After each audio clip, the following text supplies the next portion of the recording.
Hello everyone, and welcome back to Final Fantasy XIV Shadowbringers. This is episode 61. This is episode 61. Almost had 16. Switch those letters around. 61. We are potentially finishing Shadowbringers today, which should be a very fun time. So strap in. A continuation of this story, which is a huge thing, absolutely huge. I'm very, very excited. Had some pretty massive events take place in the last stream. We defeated Vorthree, otherwise known as Innocence. Got some pretty big story revelations in regards to his character. Transformation was an incredible sequence to take place, and then also the good old revelation with all of this light that we've ingested, and we're obviously building our way up to become some sort of Sin-Eater monstrosity.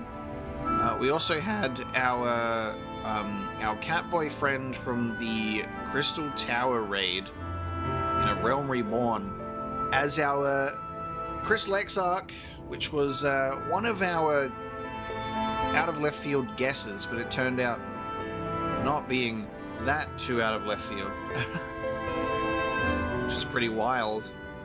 Our friend, that's the name, Grahatia, that's his name. We called him by his name, and that would have been such a cool moment for our character to have voice acting. Yeah, he goes, Grahatia. He's like, oh my god, so you do remember. Well, Apocalypse didn't remember because it was 3 years ago. And then we also had Emmett be like, I'm not going to have you save this guy's life and get to the void. I'm trying to see if this guy can contain the light, and he failed and disappointed me. And then Emmett went on his whole thing. Just good stuff. Just good stuff.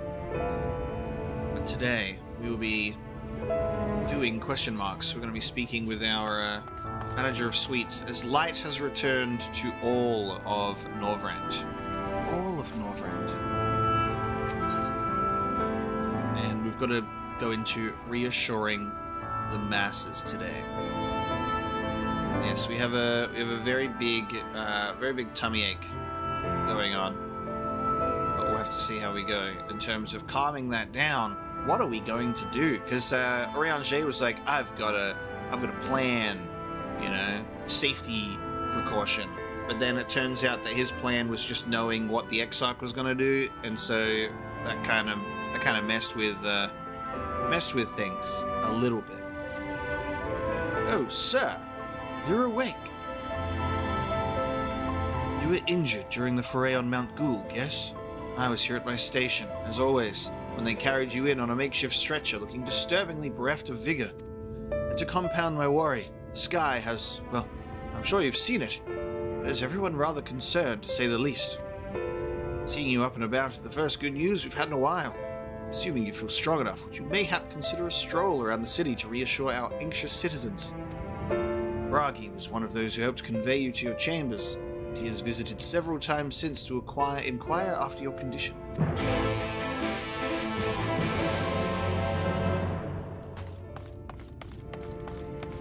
We have a very big showing of hands today for the end of Shadowbringers stream. We've got a massive crowd of Leliana.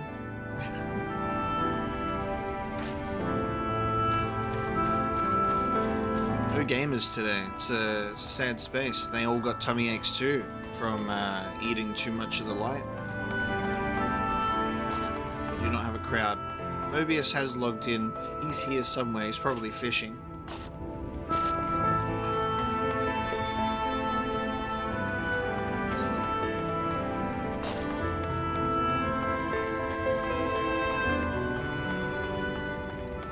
Speak with Bragi.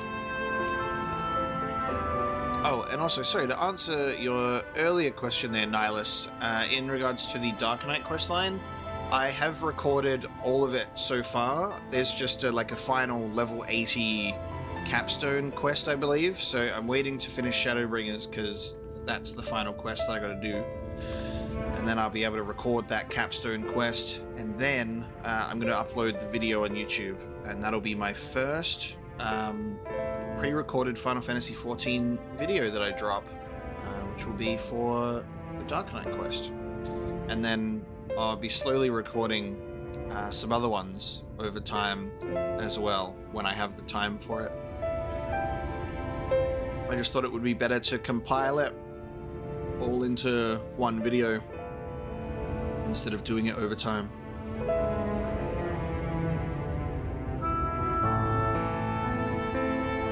Well, look who's back from the dead. Ah, it was a grim sight. Your companions looked fair ready to drop when they brought you in, so I offered a helping hand. Couldn't bear to see them struggle, so. And you, my friend, I feared you had one foot in the grave, cold and lifeless, you were, like a corpse that was somehow still breathing. Then they told me some evil bastard went and snatched our poor Exarch away in the midst of the chaos. Wicked White, what is this world coming to? Yeah, this is actually going to be really rough, because in terms of the Exarch being kind of the Crystarium guy and everything, he is gone now. And that's going to be an interesting story development for everyone. Like, hey, this man in his weird crystal tower with all of his magic stuff, yeah, he didn't pass any of that knowledge on, sadly. He's gone.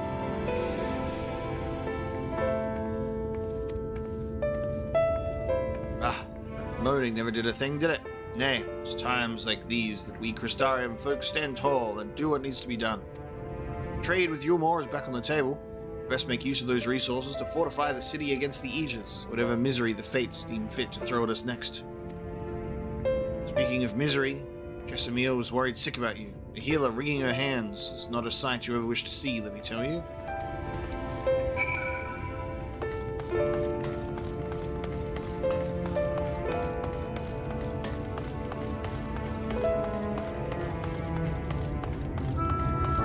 Yes, this old man cursed to live forever decided he didn't like him.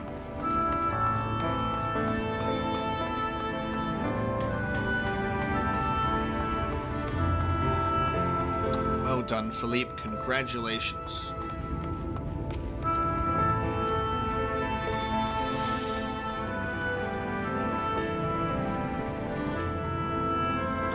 Oh, sweetie, you're alive. No one's been allowed to see you. Even Spagiric's chirurgeons were forbidden from making visits.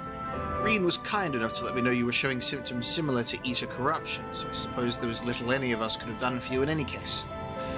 As for your companions, they've been rushing hither and yon, seeking a cure for your condition. I won't worry to see their faces grow even more haggard every time they pass through the Crystarium. I shall let them know you're awake. When they come to see you, sweetie, please do convince them to rest a bit. It would be helping anyone if they all collapse of exhaustion. Ah, and our own Moren has been a little better, I'm afraid. He hasn't left the cabinet, too busy with his nose buried in one dusty tome or another. Okay, let's just go and speak with Moren.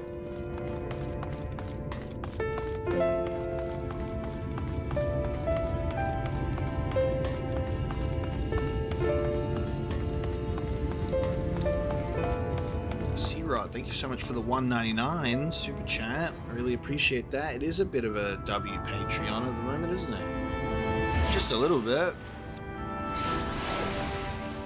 Oops, all bangers.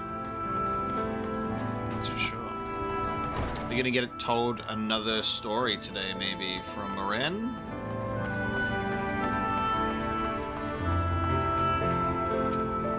Confound it. This says the same thing as the last. Mayhap I should approach the problem from a different perspective. Omega, is it truly you, not some figment of my imagination? Oh, but this is wonderful. 'Twould seem our prayers have been answered.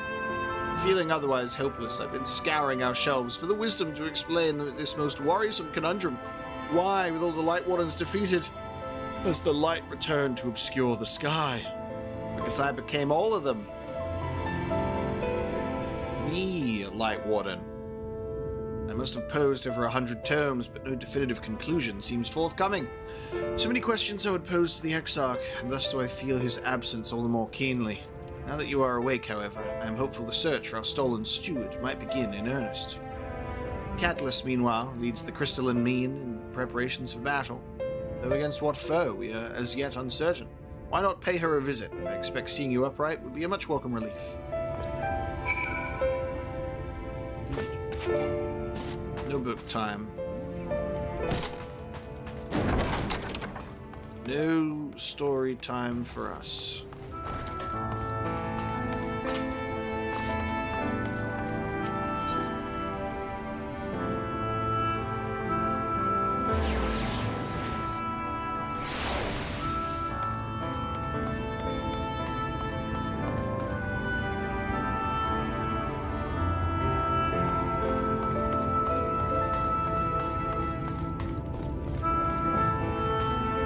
How's everyone going in the middle of the week, though? Having a nice middle of the week. The weather's been getting nicer over here, which is good. Not so cold, rainy, and miserable. Even though that's my favorite weather to stay inside to, I have stuff that I need to do outside.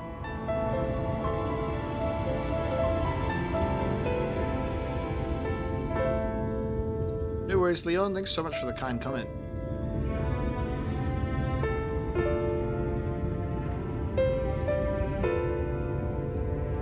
True cat's paw. That's definitely like the whole like part of the hero's story where everything is taken from them. They get beaten down. They got to work their way back up again. Moment. Omega, alive and well, I see. You gave us all a proper fright, you know that. Not a day's gone by that I haven't heard folk worrying what's to become of you, the Exarch. Anyway, I'm glad you've recovered enough to stand. You're not planning on striking out straight away, are you? I was hoping to have a better look at your equipment. If we'd been able to provide you with better weapons or sturdier helms, then maybe you would have won the day and the Exarch would still be here. I'm fine. As such, we're keeping busy consulting each other on new forging techniques and designs and the like. If you could stand still a moment, I'd like to assess the gear we're trying to improve. My Dark Knight armor. It's perfect.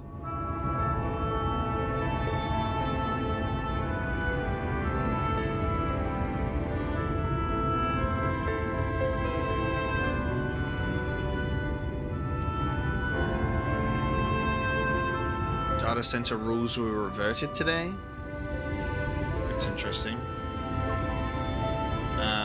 So Oceana can't travel anymore?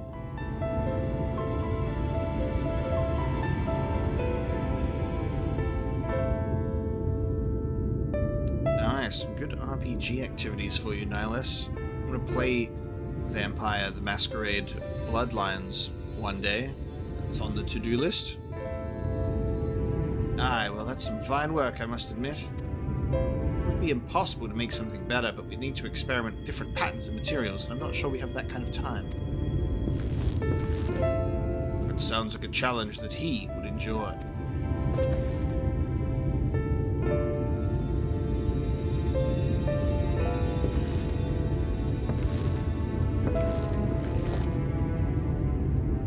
Greetings, Glunard. The Master of the Stairs is running his own errands now, is he? Aye, well, my servers are distraught enough as it is, and I don't want to crack the whip too hard. But never mind that. I'm thinking our absent genius and his epiphanies are the perfect answer to this predicament of yours. By genius, you mean old Grenold. He's a man of unrivaled gifts, I won't argue with you there. What good does his talent do if we can't bloody find him? No one's seen hide nor hair of Grenold since he wandered off some years ago. You know what he's like once he latches onto an idea? He's probably cloistered himself in some forgotten cave, completely absorbed in his latest creation. Wouldn't even know where to start looking. It does make things difficult. Still, if that eccentric is someone you're destined to meet, I'll wager he'll show up soon enough. It my time at the bar, many the tale I've heard told of strangely fated encounters, even if a few of them might be stretching the truth just a bit. Keep our noses to the grindstone for the time being, but on the off chance you do encounter Grenault, you'd be wise to take advantage of his brilliance rather than wait on our slow and steady progress. This is all talk for when you're fully recovered, of course. I'll let you get back to convalescing, eh? Ah, before you do that, you're actually the reason I came over here in the first place. I don't suggest partaking of my stock until you're properly well, but if you're passing near the stairs, then I have a regular who's eager to see you.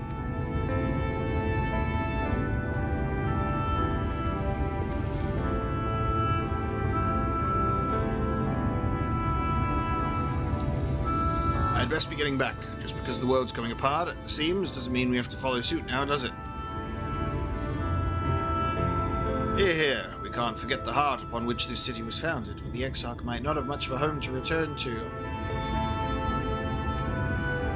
Yes, he's on extended vacation. I hear he's gone to the Bahamas.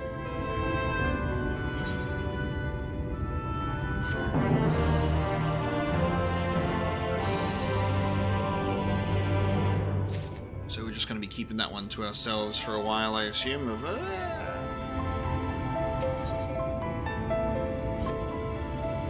Omega, are you alright? I think a return to your sickbed might be in order. Ah, you might consider resting a while atop the watchtower next to the rookery.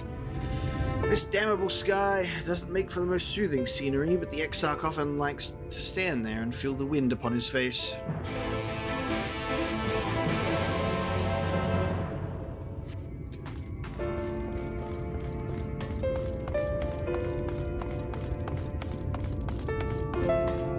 It's either they worry about the Exarch or they worry about what they're going to do now that the Exarch is gone.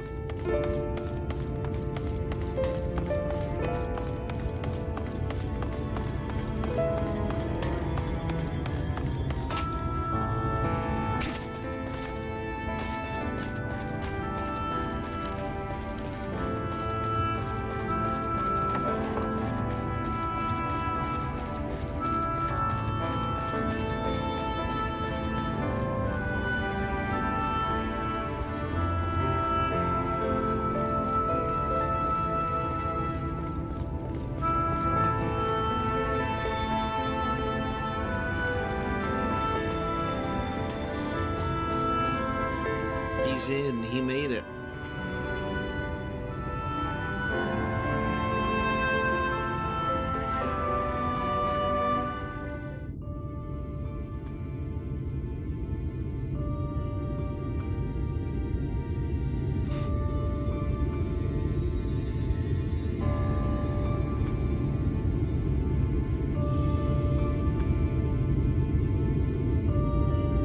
The people of this city have spirit, I'll give them that.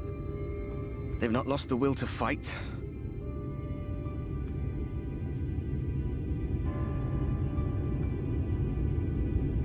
I can imagine how torn you must feel, looking at that sky, knowing what it means to everyone, and that you're responsible.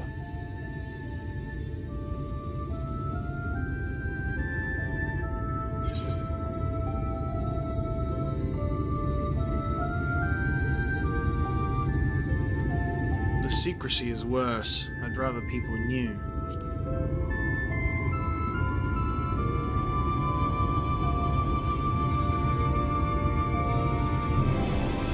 If you're thinking of coming clean, don't. It might make you feel better, but it would make things 100 times worse for them. They're better off not knowing.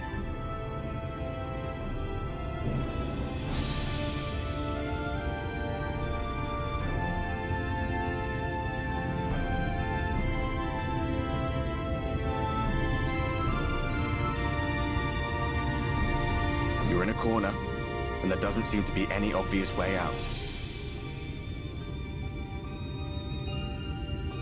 But that doesn't mean it's over. However hopeless it seems, you haven't lost yet.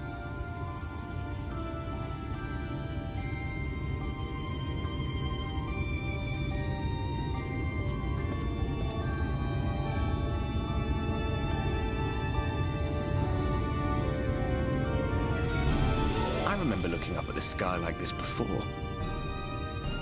Being caught up in a strange kind of calm. It was after we realized we were responsible for the flood, when we resolved to journey to the source by taking our own lives. One last sacrifice, one last fight, one last failure. And then the Oracle appeared and, well, you know the rest. There were times in the years and decades that followed when I wondered if we might not have been better off just letting the rejoining happen.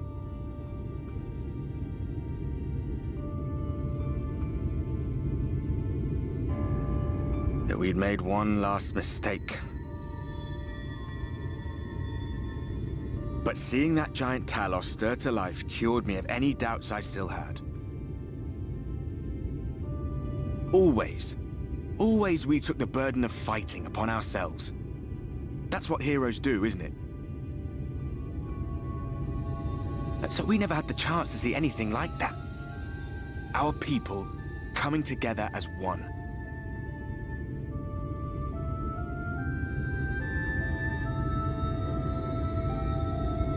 To think that their hope still burned so bright.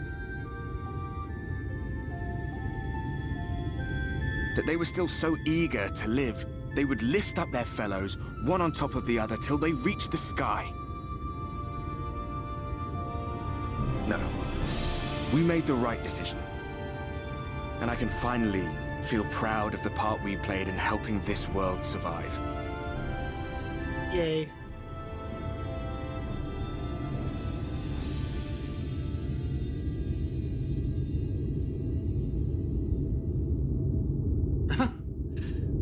Put her there, pal.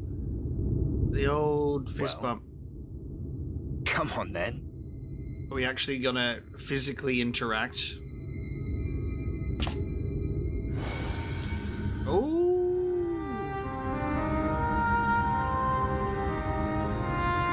As I thought. What happened between us was no coincidence. Obviously. My story may be finished. The fates have gifted me a minor role in yours.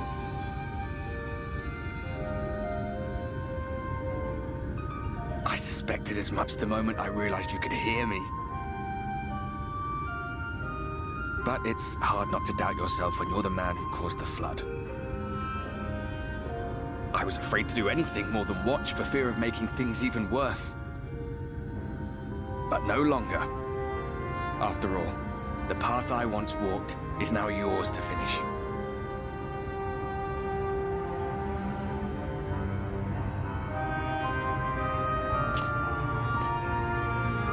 For what it's worth, I cast my lot with yours. If you need a push, I'll be right there behind you. If you lose control, I'll do my best to stop you. So, let us be about it, hero. What a good pep talk. He's so good. Oh, I was worried you were up here all alone, brooding and fretting and wallowing in your woes. But look at you, grinning at nothing like a pollen-drunk pixie.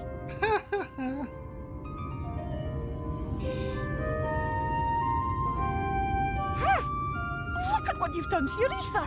It's a mess. And you have cracks running all through that pretty soul of yours. My poor little sapling. Whatever am I to do with you?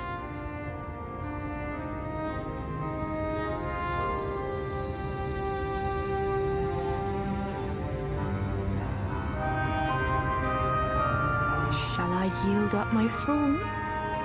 You could claim it, cut ties with the mortal world, hide away in the castle.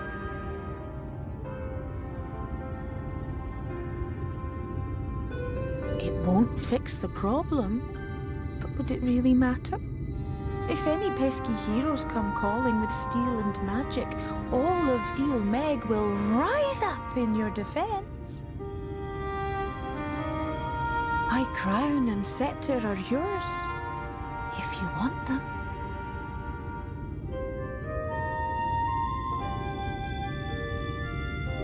What? Don't give me that look.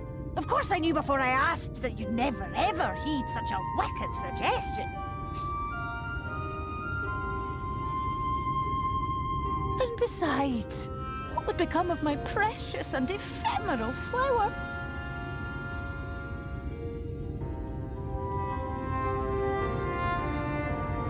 Oh, my dear beloved sapling, you are lost, confused, and have precious little time to gather your wits. Your kind is always so preoccupied with what lies ahead, and so we muddle your vision with fog and glamour. But such trickery is easy to see through. Stand very, very still. Think not of where you need to go, but where you are right now at this moment, at this time, in this place.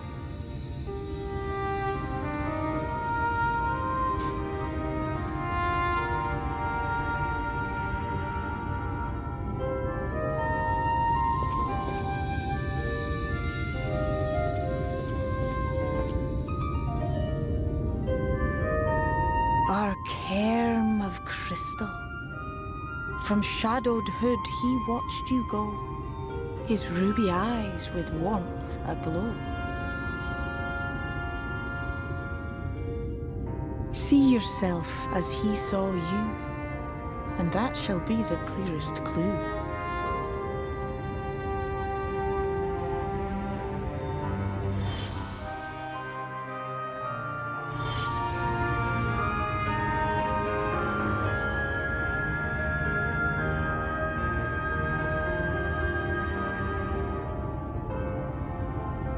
You stand in his garden, dear sapling.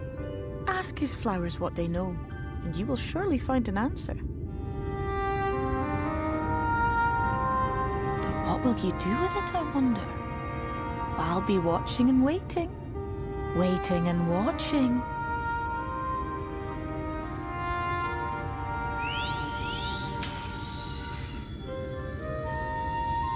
Just an amazing sequence here. Amazing little pep talks that we're getting.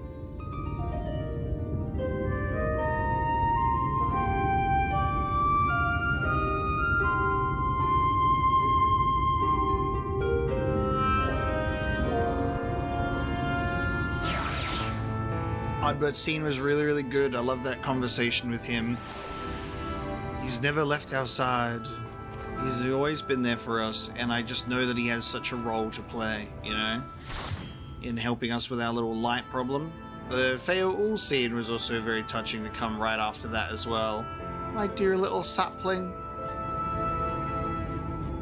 Some really beautiful scenes that are taking place in a time of hopelessness for our character and the group, and what the hell are we going to do next? It's very exciting.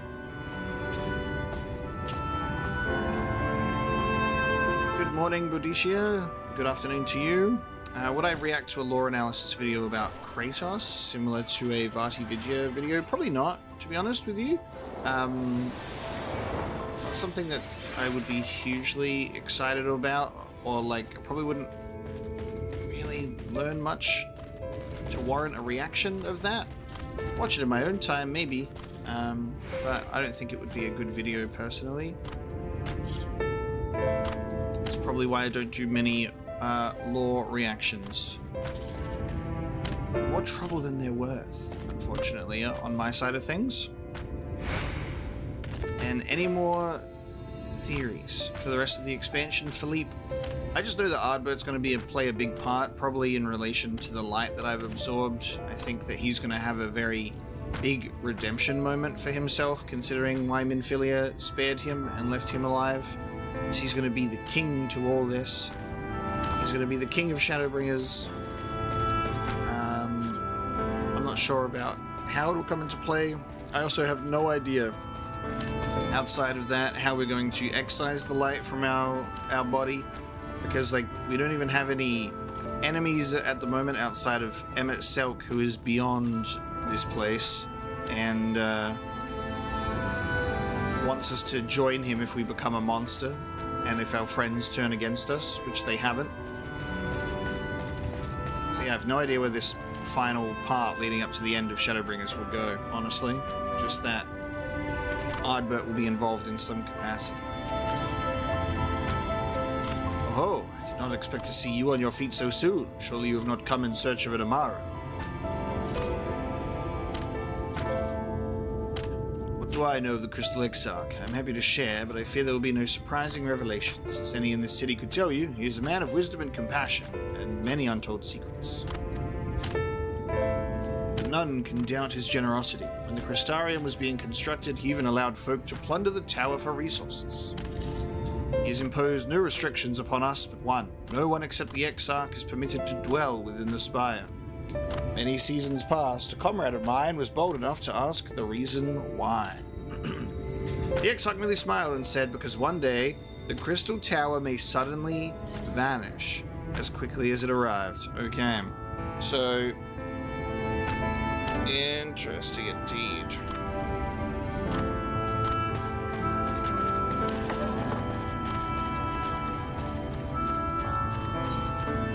Who knows, guys? The Crystal Tower might up and vanish one day. You have no idea.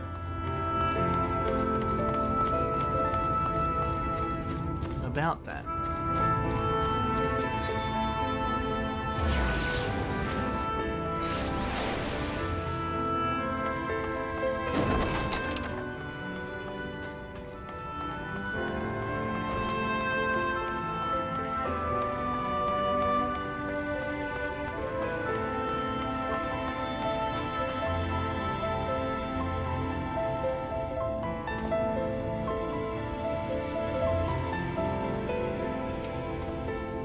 Oh, is there something else you needed? If you've come for the results of my research into this persistent light, I'm afraid there's little to tell as of yet. Records pertaining to the Exarch. Well, I need no documentation to relay what little I know of his history, if that is what interests you. Less than a decade has passed since the coming of the Flood, when the Crystal Tower first flashed into existence. Its summoner, the Exarch himself, became known to refugees in Lakeland soon thereafter. He welcomed all who sought out the spire, be they locals who had lost their homes, or Vobertites fleeing their ruined kingdom, and together did they found the city which would become the Crystarium. Some thought to call him king, for he refused to share his name, but the summoner did not deem himself worthy of royal address, lest the people consider his scintillating skin so like to the tower he had summoned, and bestowed upon him the title of Crystal Exarch. As for his true name, well, it would seem that is a mystery that remains unsolved to this day.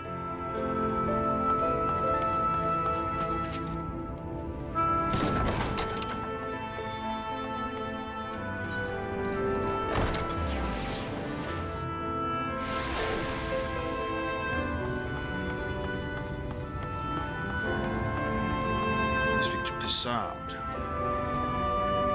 Omega, it is good to see you awake and alert, my friend. What's this about? You're not writing the Exarch's memoirs, are you? Not sure how much I can tell you, considering we avoid asking too many questions. Unspoken rule and all that. If anyone has fresh insights to share, then it'd be Captain Lena, I'd say. She lost her parents to an eater attack not long after she was born, and the Exarch saw to her upbringing. Outward appearances aside, those two are like grandfather and granddaughter. I imagine the news of his predicament hit her doubly hard. Not that our proud captain would ever let it show. If you do decide to talk to Lena, she'll be at her usual spot at the Ascensa Gate.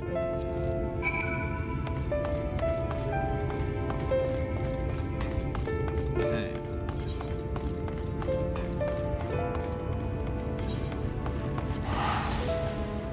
Just travel to Fort Jaub and go down, honestly. Always doing parkour, cat's paw. It's the rules. If I can jump from it, I'm gonna do a cool trick.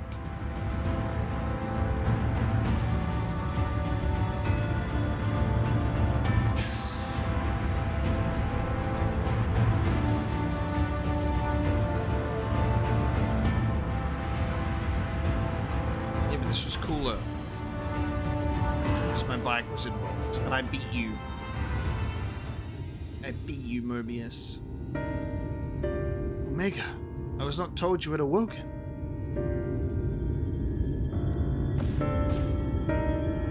A welcome surprise. Now, if only the Exarch was returned to us. He was taken by this rival of yours, was he not? Your companions mentioned they had an idea of where to find him. So I bristled when they asked for your patience. For patience. I did not understand their hesitation until I saw that you had fallen. Only then did I realize that I had no business rushing ahead. Even so, the delay has been no less agonizing. In the moments before he left to join you in Clusia, the Exarch entrusted me with a key. It opens a door in the ocular. Oh god, here we go. To a chamber known as the Umbilicus. It's the umbilical cord of the tower, okay. This room is the heart of the tower, into which only the Exarch himself is permitted to enter.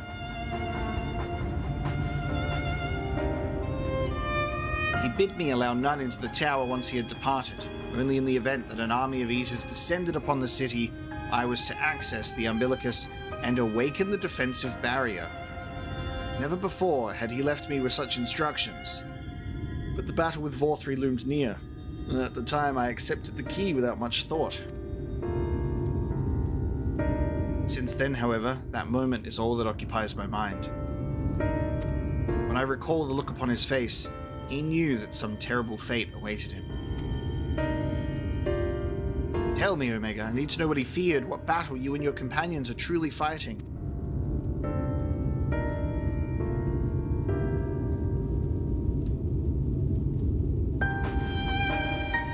Forgive me.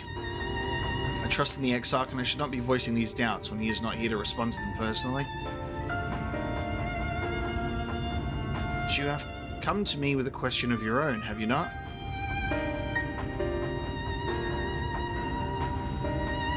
Ah, I see I'm not the only one who burns for answers. The time has come to open the tower's heart. Though we do not face an invasion of Eaters, I suspect the city will be in far more danger if you do not gain the knowledge you seek.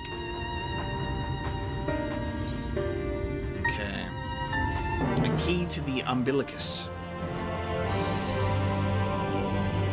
I have got all my ether currents. Yes, we are flying in Shadowbringers wherever we go. Lena urges you to follow her. Hello. Hello.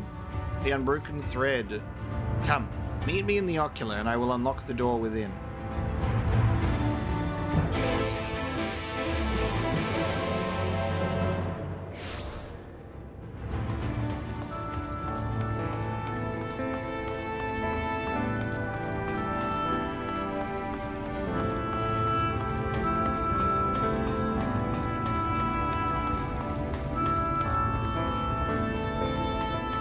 Ascend the giant stairs.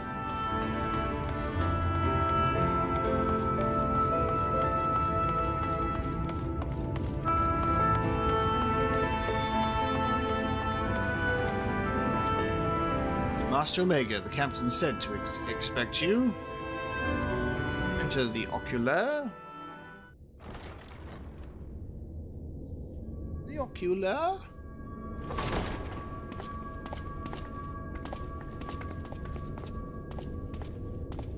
I have unlocked the door to the Umbilicus. You are free to enter. Once you have what you require, I'll see it sealed once more. Until then, I will remain without.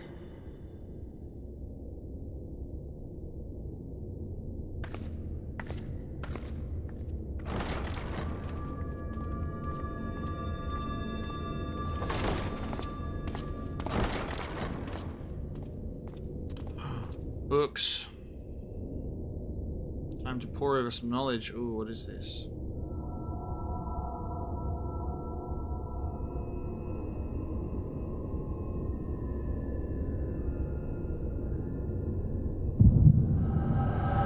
Oh, it's echo time.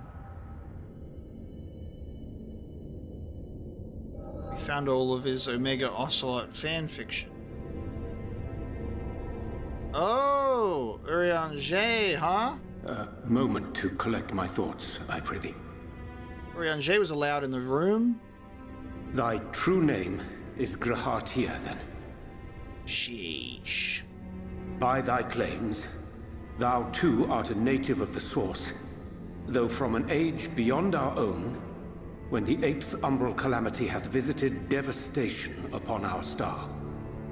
Thou hast, by subtle means, reached across the boundaries of time and space to unsow the seeds of catastrophe, ere its creeping vines drag our champion unto an early grave. In essence, yes. A difficult story to swallow, I am sure.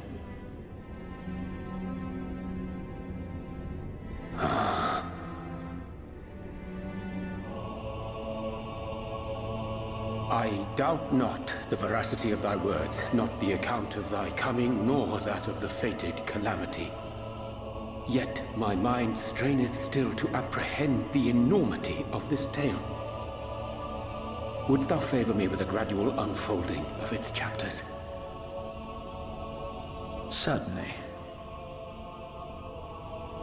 But where to begin? I should start with those great minds who survived the calamity. Sid Garland being perhaps the greatest. In hopes of staying the unending tides of war, he and his fellows pursued all manner of possible solutions. One of these was rooted in a theory which unified several fundamental principles discovered over the course of the Warrior of Light's adventures. It proposed a method by which one could enter the River of Time, traverse the rift, and leap between worlds. Perfecting that idea, however, was a work which consumed their lifetimes, and thus was it left to future generations to decide whether theory would be put into practice.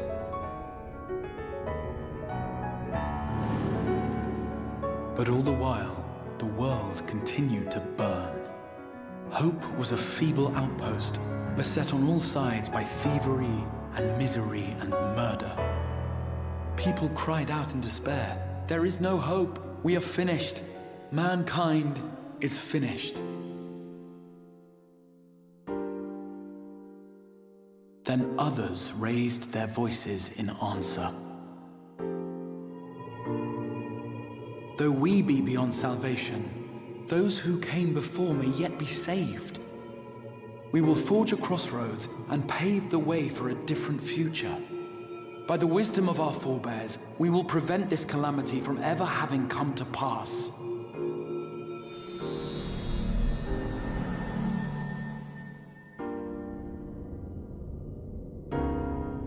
The fighting went on unabated, but some few took up Sid's research and labored to realize those impossible ideas. After 2 centuries of labor, their descendants finally succeeded in awakening the Crystal Tower, an integral part of the process, and, in doing so, roused its caretaker, me.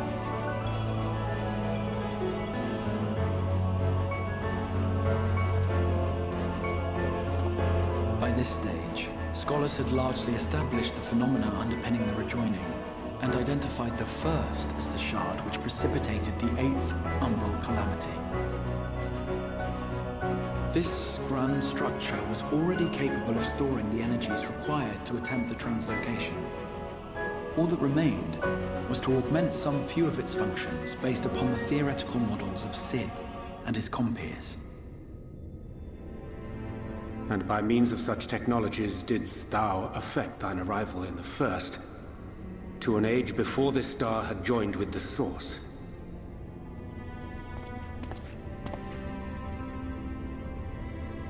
Some while before, as it turned out.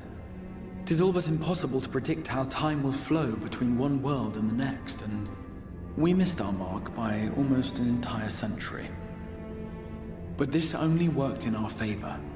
The Sin Eaters could not be defeated without the blessing of light, and summoning the only man who might stand a chance against them would require decades of preparation.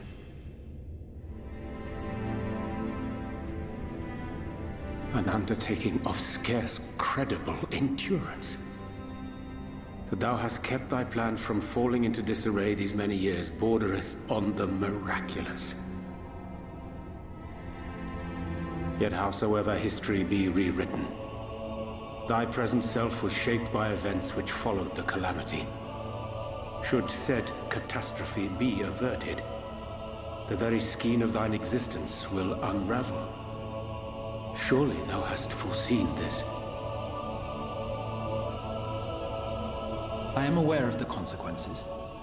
'Tis for that very reason Cid and his colleagues bequeathed their legacy as an offering, and not an edict. To give all of oneself for the happiness of others, and with no promise of reward. 'Tis a hard thing to ask. Harder still for those condemned to survive in a world which pitted brother against brother. Indeed, you are right to call the execution of this plan miraculous, though the force which held it together was nothing so inexplicable. It was him. The warrior of light has been our unbroken thread.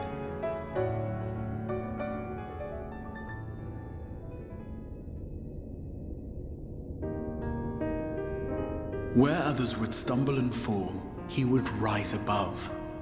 Where others would break and run, he would carry on. The warrior of light's tale is one of unyielding bravery. To tell it was to feel courage. To hear it was to feel hope. It was a breath of inspiration in an age of suffocating shadow. In the histories of a fallen nation was our hero hailed as its greatest ally. In the time-worn pages of a noble's memoirs were his deeds joyously retold. Ah, that's how he had the Heavensward book and everything. For many, these stories were the flame which warmed them through the coldest of nights.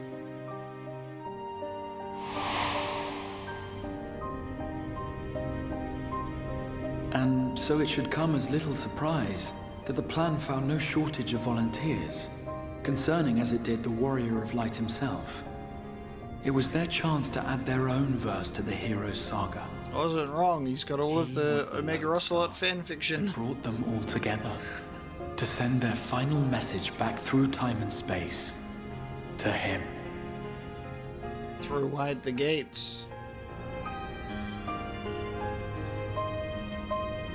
The light of your legacy was our torch in the darkness.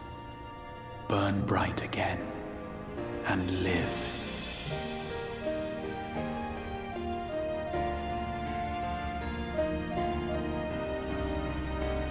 I am merely the bearer of that wish, come to ensure it is safely delivered. Same, Riange. Wherefore sharest thou this burden with me and no other? What wouldst thou have me say? That you will be my accomplice? Classic Riange. 'Twas you yourself who convinced me of your suitability when you spoke of how you learned of the Flood and of your part in arranging Minfilia's journey to the First. Your actions showed uncommon resolve. 'Twas clear you were committed to the cause of saving this world.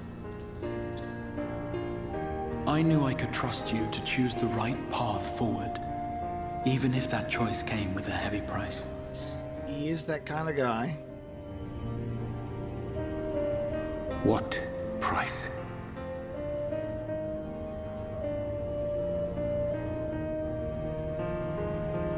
When all is said and done, and the last of the Light Wardens lies slain, I will absorb their corrupted ether, and then I will die. Knowing what I know of your companions, not to mention your champion, they will try to stop me. But in saving one, they would save none. Therefore, I implore you to aid me in concealing my identity and ensuring this tale ends as it must. But what if it doesn't end? I would have you take what I have told you of the calamity and make of it a portent. A prophetic vision you beheld in the swirling chaos of the rift. Lie. Is this truly thy wish?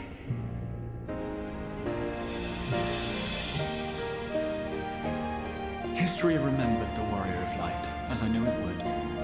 And I will suffer no other to rescue the champion whose star has charted my course.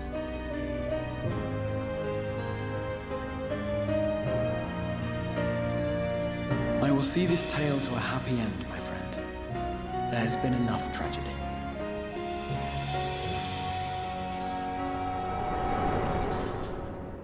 Oh boy. What a scene. Oh, and Ardbert's... Does Ardbert witness my echo too? Careful now. If you lose control again, the light could claim you for good. Although it's probably only a matter of time before you succumb to the change in any case.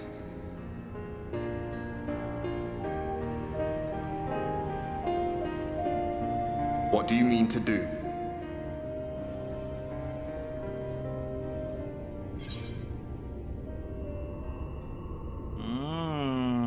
Okay.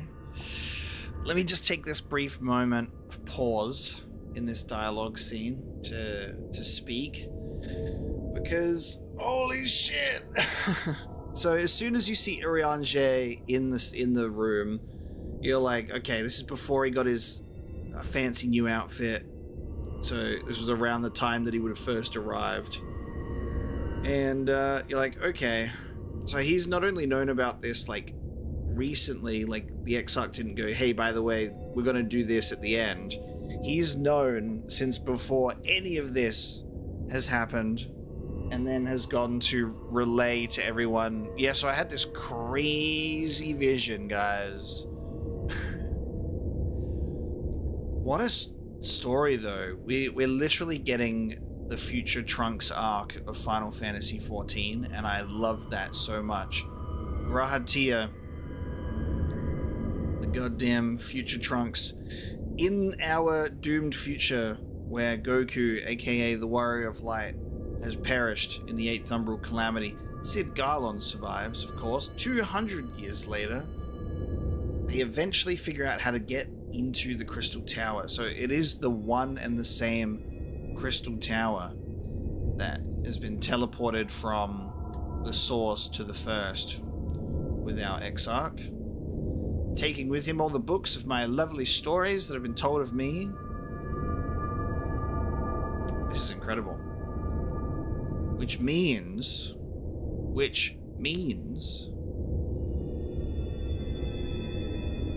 I don't know. How am I going to be able to get my friends back to the source? Oh boy. Okay. It's a lot to think about here. I mean to have a few words with both Emmett and the Exarch.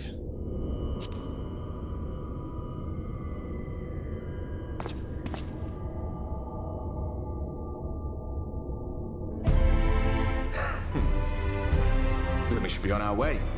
Diacian mentioned the Tempest, did he not? That's the stormy seas around Calusia to you. His lair must be down there somewhere, hidden beneath the waves.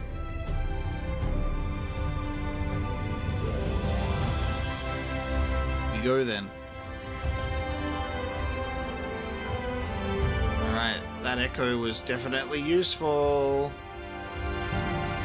That thing on the wall that they drew attention to clearly has some purpose as well. Like, that seems to almost be like, with it being the heart, that might actually be, like, I know that probably controls the defenses as well, but it may or may not do some other things.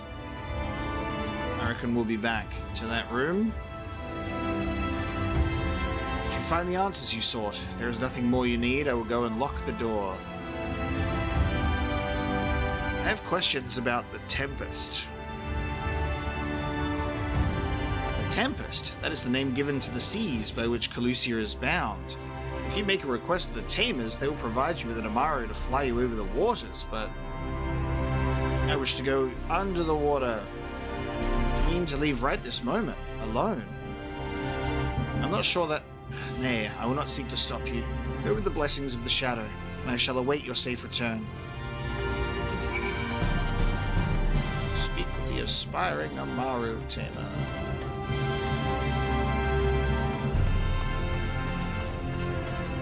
Going swimming. Yeah, Urianger always being the man privy to all of the secret knowledge. As usual. Yes, Urianger, I know you're the guy that usually knows everything and keeps all the secrets, but I'm gonna need you to do that again. You require an Amara. Just a moment, and I shall saddle our swiftest beast to fly you to the island. To the open water, to the depths of the tempest. Our Amara can swim, yes, but to reach the open floor, the ocean floor. Don't worry, I can breathe. This is fine. Oh god, this is not good timing. I'm gonna vomit light all over this dude's desk. Ah, we have found thee. Hey, you. And gang. Word reached us of thy recovery, and thus did we gather with all haste.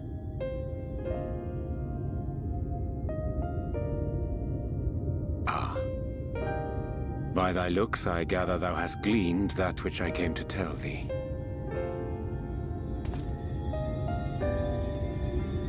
Urianger has shared everything with us. The Exarch's true identity and purpose.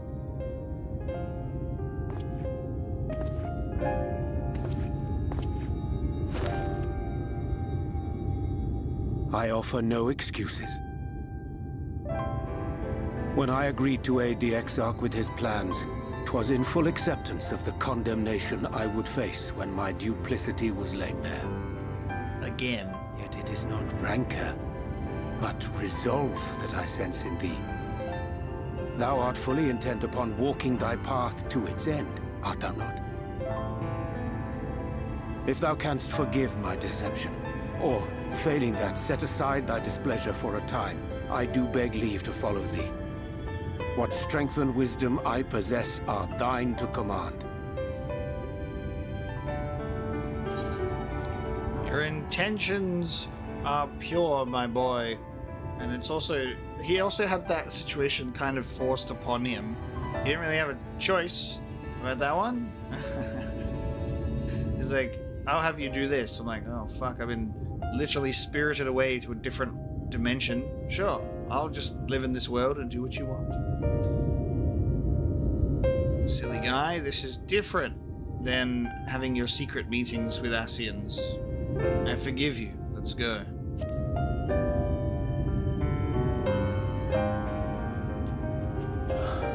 I thank thee. Doubt not but that I will do all in my power to repay thy kindness and fulfill the Exarch's wishes.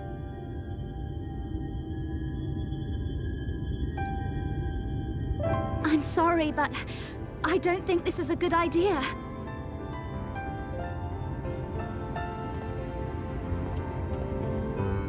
Leaving the Crystarium, I mean, with or without Urianger. What I did for you won't last forever. There's no telling when the light will break free again. Please, you must stay here, at least for a little while longer. We will find a way to cure this, I promise you. How can you make promises? We don't even know where to start. Alize, please. You know Reen was only trying to help. Of course I know! I know only too well! But making promises you have no way of keeping is not a kindness. It's a lie. Plain and simple. Always practical. We've all searched high and low for an answer, and every one of us came back empty-handed. I am not about to stand in his way now. Not after failing him in his hour of need. No! The least we can do is...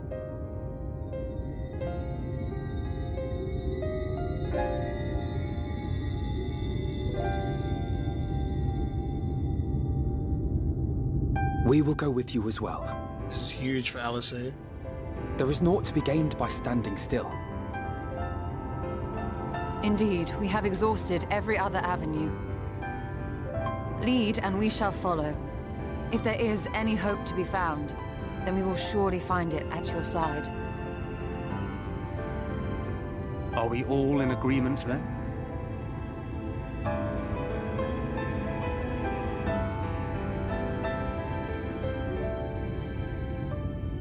Is there aught we can do to help?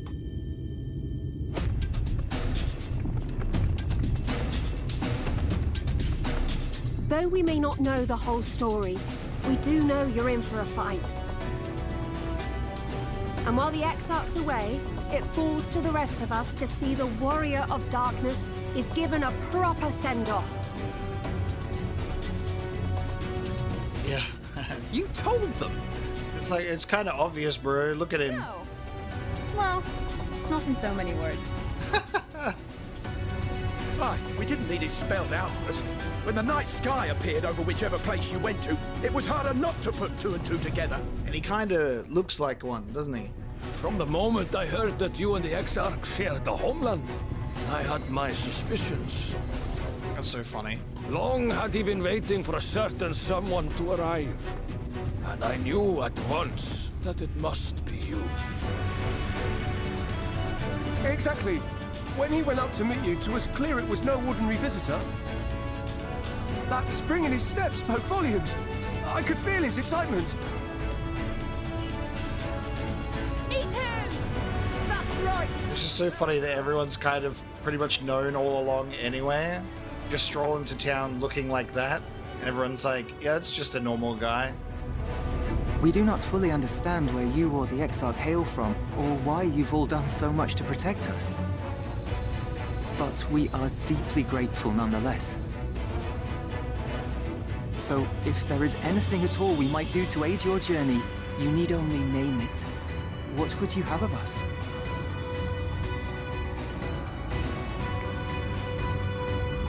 You might have invited them to join us, where there are not so many. But come, they are waiting. What is your will, O Warrior of Darkness?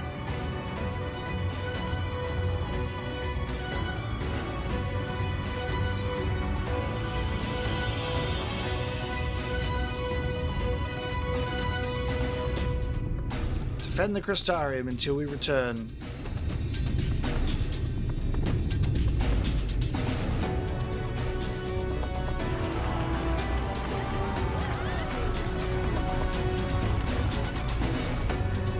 That's pretty funny. Like, you told them, it's like, well, it wasn't really hard to put two and two together, guys.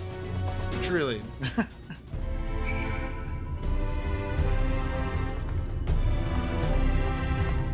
That was a really, really good character moment from Alisaie, because I don't think we've seen her sort of emotionally break that much.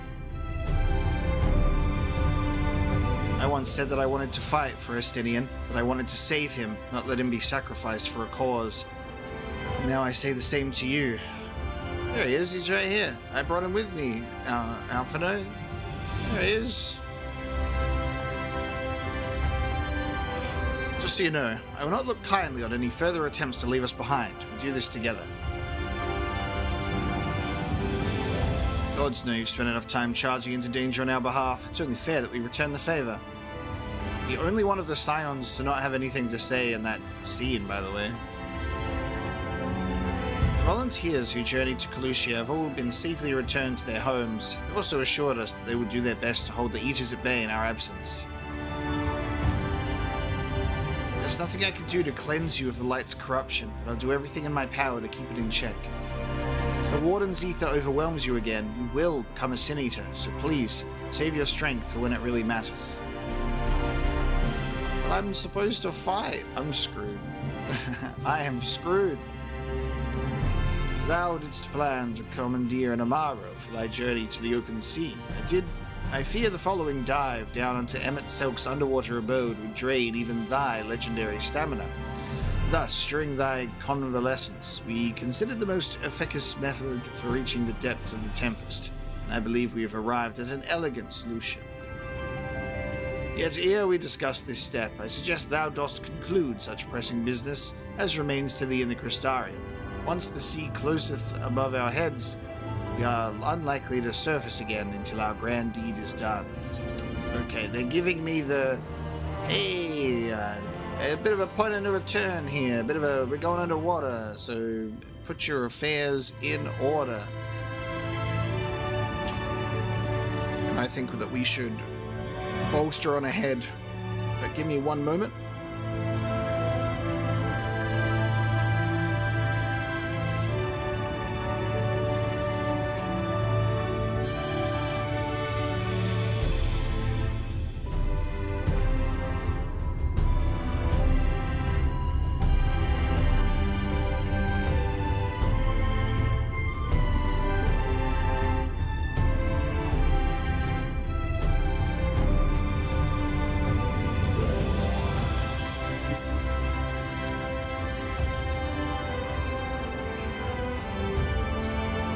Exactly, Philippe. Now is the perfect time to make sure that we do all of Hildebrandt's questline.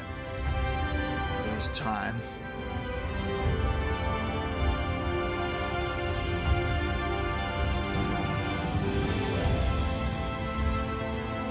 To storm-tossed seas, Urianger is patiently awaiting word that you are ready to depart. We will get some oysters on the half-shell. A large plate of delectable raw sweet fish oysters paired with refreshing lemon slices. Thine affairs are in order, that I shall unfold to thee my proposal. Our destination is the ocean floor, yet our goal is not simply to arrive there. Nay, we must have the means to breathe and fight freely. Thus would I petition the aid of one of the Fae, a being with whom I have yet to meet face to face.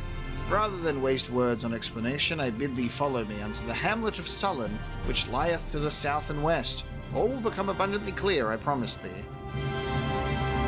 Should we not chat with Feo Ull, because we didn't ask her last time? We didn't ask them that last time for help, and then they got mad at us. So, shall we do something about that? Going to disappoint them as our sapling once more.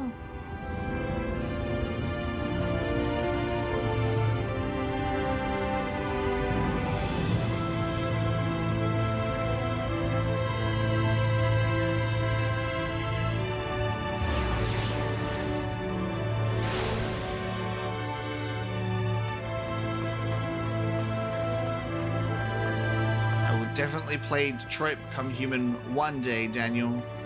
That's for sure. I'll get to it one day. That's a good and accurate timeline, I think.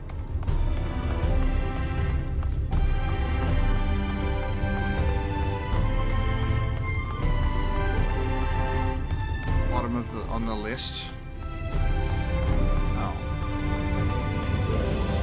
So I was like looking for entrance, but I didn't think you could click on the actual door. That's why I didn't. I will know that in future.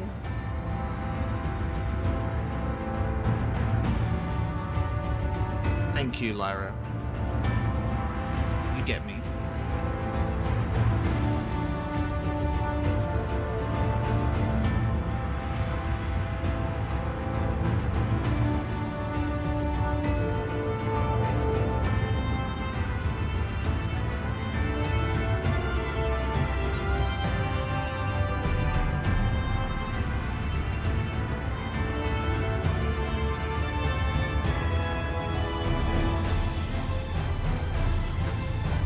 Speaking with the Fae. Hopefully Fae Ull doesn't get mad.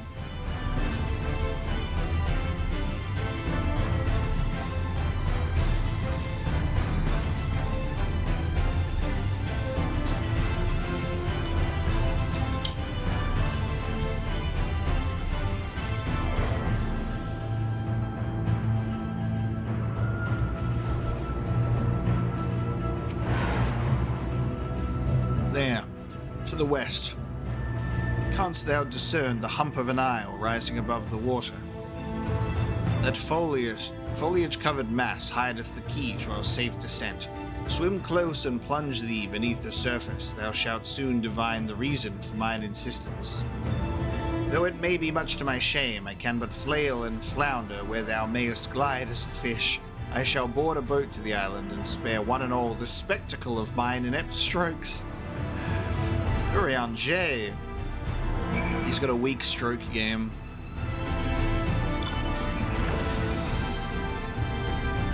Watch this be a giant tortoise or something.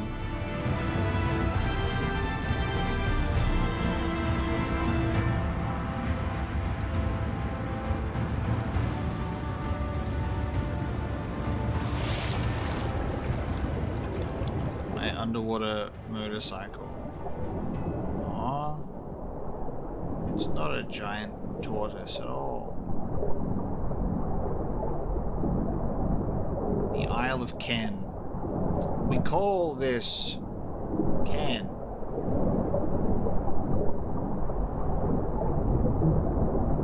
Nope, it's definitely a giant thing. There's the eye. I fucking knew it. Whenever you see a weird looking island like that, you're like, that's just gonna be a giant monster. It's got an eyeball. Doesn't even match part of the environment that it's sitting on. That's incredible.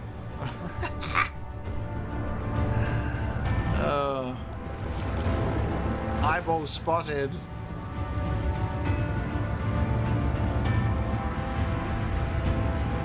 Gonna have our God of War moment, dude. Charlie!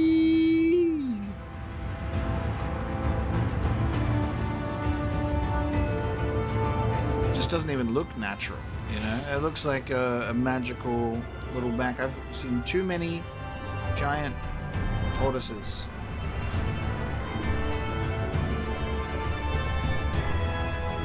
It appears solid enough. The rock yields slightly under your touch. Was the surface gently shifting, or was it just your imagination? Yes. Is it just your imagination that this thing looks slightly organic?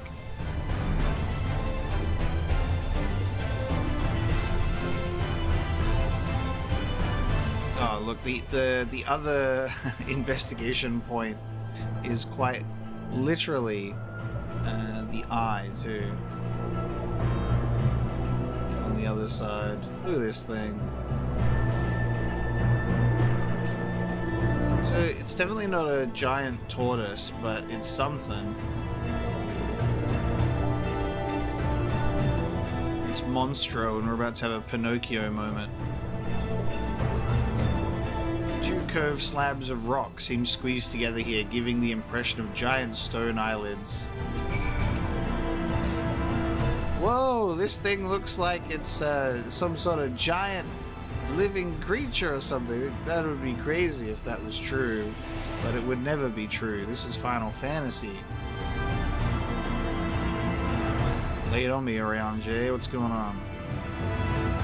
The locals call this the Isle of Ken, which I presume must refer to knowledge. Either that or someone was being awfully zealous about marking his territory.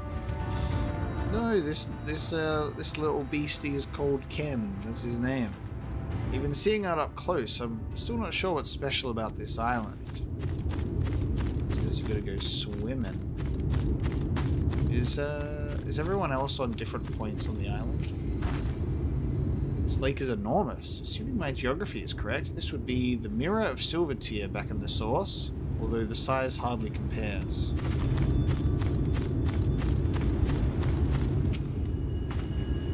Well, what hast thou discerned? It's just like the big one. Yes, yes. It reminds me of a certain primal.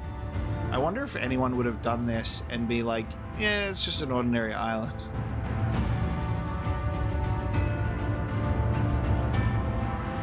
Most perceptive. According to the law of the Pixies, we are even now perched upon the back of an ancient Fey entity.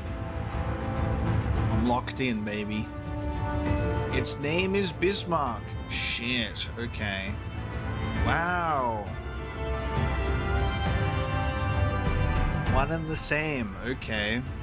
The self-same title by which we know the great feathered whale revered by the Vanu Vanu of the source. It is our whale. I would enlist its aid to bear us unto the deep and thence banish the water with an airy sphere, alike in form to the domes which do shelter the hamlets neath the ruby sea. Within its compass we may move unencumbered and defend ourselves when the hour of battle cometh, as it most surely shall. Now, I must needs ask for silence while I make my supplication. We're about to summon a primal, which is such a lovely turn of events for the Primal Slayer.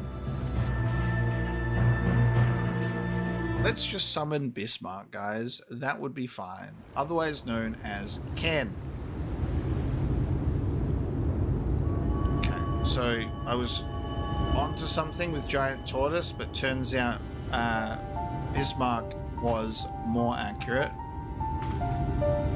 Incredible, though. I love stuff like this. Wir Sach, Bilan Bismail.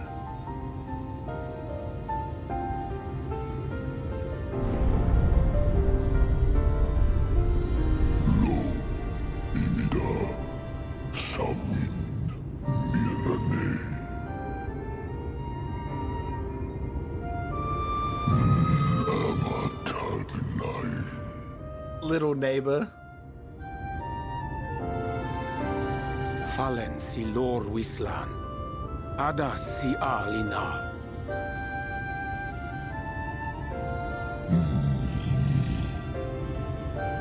Van urs atslir. Olfod thim.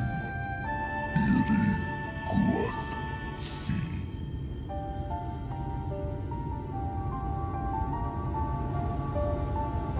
Oh dear. I don't need to speak Fae to know that didn't go well.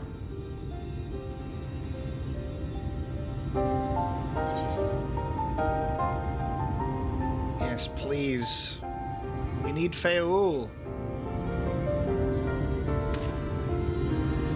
Feul!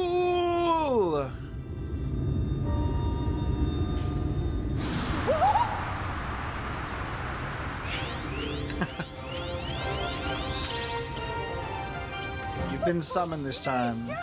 You've learned to call me at last! And where do you go? On a trip? A journey? I knew you wouldn't give up without a fight. Oh, my precious mortal, I shall help you in any way I can. Classic Final Fantasy theme plays too.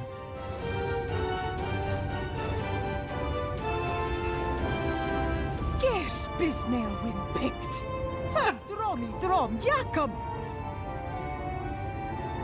Van Read Rithje.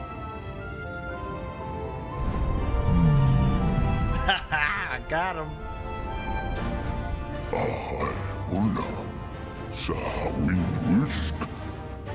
Actually sounds surprised.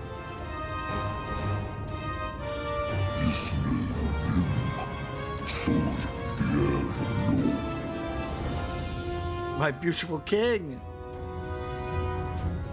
Be sure to scrub this one's teeth for him upon your return. It's only good manners. It will be done, Your Majesty. Our deepest thanks for your timely intervention. An agreement is reached and your departure is at hand. You wingless ones best hold on tight. May the blessings of the Fae keep you safe, Inba. Inba.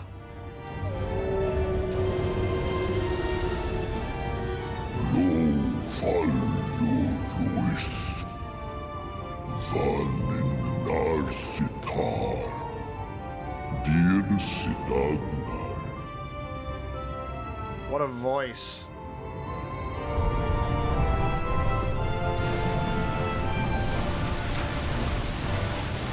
Yeah. God.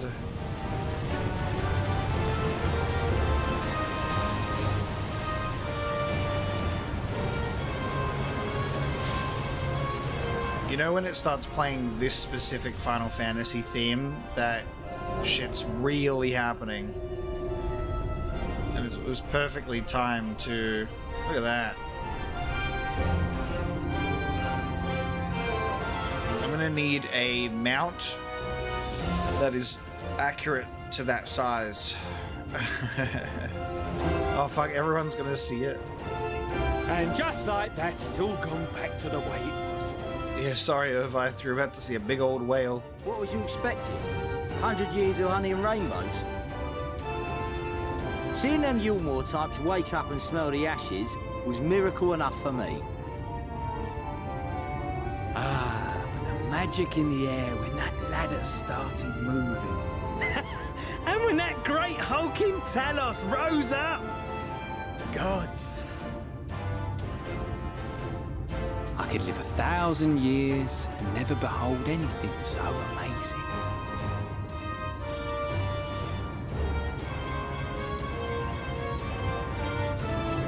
What the? Do you see that?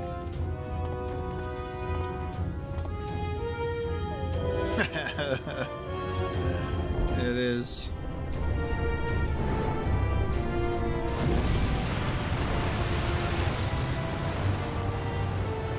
What a monster! Where did it even come from? Oh God. Whoa, yeah! It's not stopping. Run! Run!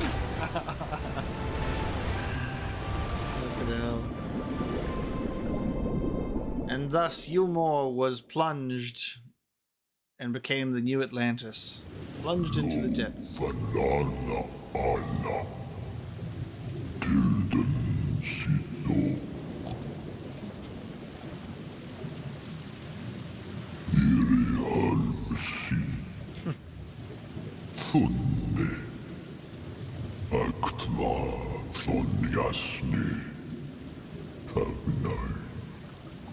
It was pleasant.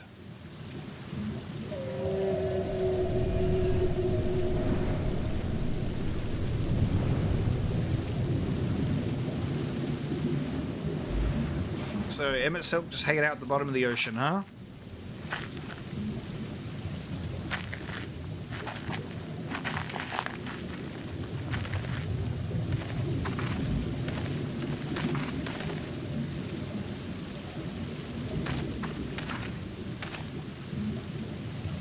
Wow.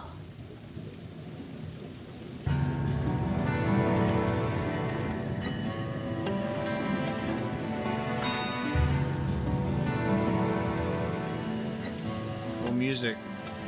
The breath of Bismarck. See how it swells to form a dome beneath the waves?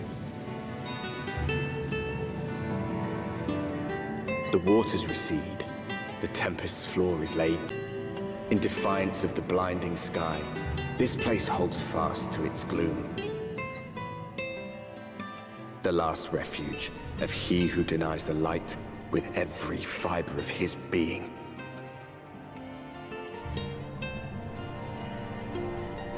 You stand at the precipice, hero. Journey unto the heart of darkness.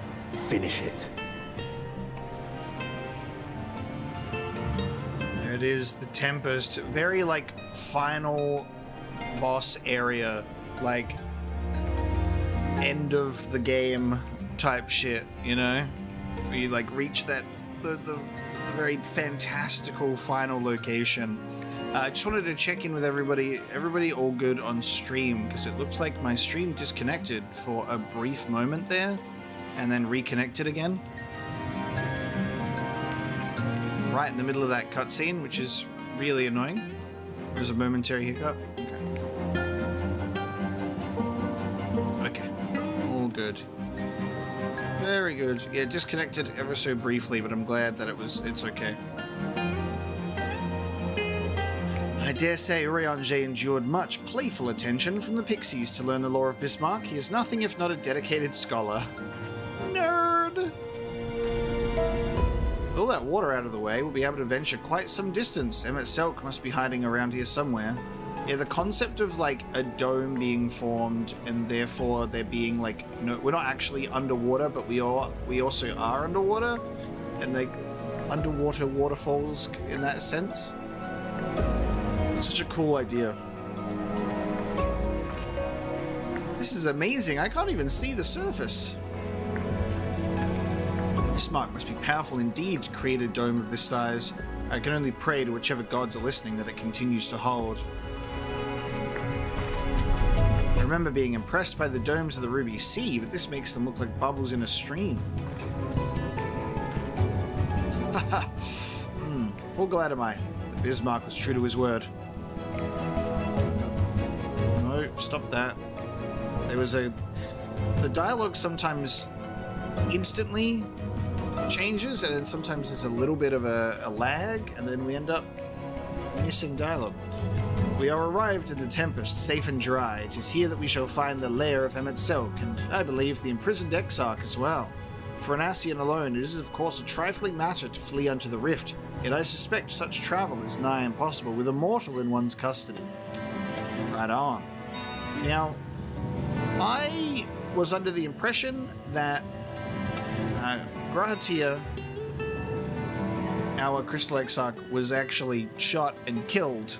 I thought that he died, but then it turns out that we're holding on to that sort of rescue mentality that we're going to bring him back, because I guess, you know, Emmett decided to leave with that poor boy.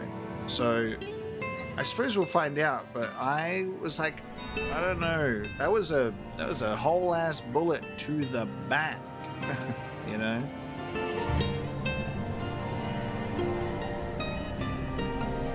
Nay, he would not soon risk his prize when the Exarch's very body serveth as the key to the Crystal Tower and its powers of temporal transportation.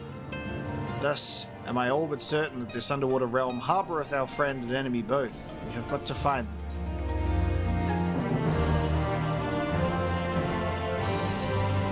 Oh, I think I was too busy being absolutely shocked by the sequence of events that took place in said cutscene for me to actually pay attention to that.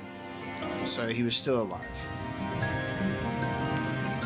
He just now can no longer walk. He was shot in the base of the spine or something. In the event that you leave the area, speak with Enule at Venmont Yards in Calusia to return to the Tempest. So we're not locked into this area. So it's interesting that it says make sure you have your affairs in order, you know, as a point of no return message, but also you can just leave because it's an MMO. So it's kind of funny. Come, let us begin our search. It's just from an immersive perspective, you know, it makes sense to stay here. That's why when I was talking with Donatello, he's like, I just didn't go back to Eorzea until I was done with the expansion. Thingrid casts his gaze across the waterless expanse before you. Now, as for where we should be looking, I rather doubt Emmet Selk will be sitting around in the open. Yes, I believe that you already gave me that warning, which was a very useful warning, so thank you for that. You've been the only person to bring that up, actually. In regards to the fact that if you reload back into this area, apparently the loading screen artwork is a spoiler, which is really strange, but we'll keep that in mind that we're not going to leave this area, but you know, on the off chance that it does. Now, as for where we should be looking, I rather doubt Emmet Selk will be sitting around out in the open. I propose we follow the slope down towards the deeper trenches and keep an eye out for rock formations large enough to house a stronghold. Let's be off then. Watch your footing. The ground is still wet and like to be slippery. This looks interesting over here. I want to see what kind of creatures we got on the ocean floor. Cleonid and a deep sea leech. Squishy. We have ether currents here. Can I just fly? Well, I guess we're underwater, but we're also not underwater? No, I can't. Yeah. Because we're not underwater.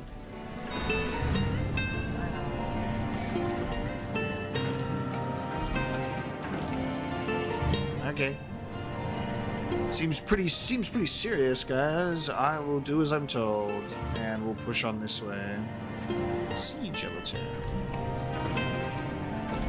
Great opportunity for the enemy designers and creature designers in this game to be like, what monstrosities can we make at the bottom of the ocean? Here's a double anglerfish. Neary. Yes, correct. We are not in water because of Bismarck's bubble. That's why we can see waterfalls and stuff like that and the like. But it is funny because, like, I don't have the ability to fly because I'm in a new area, so I need an ether current.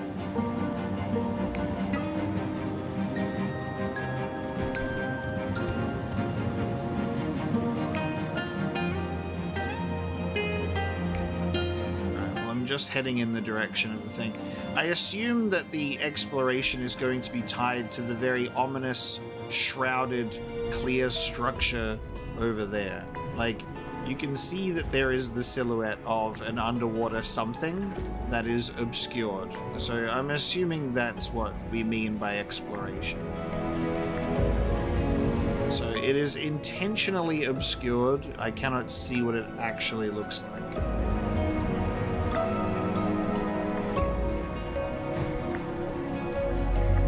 Ondo Youth.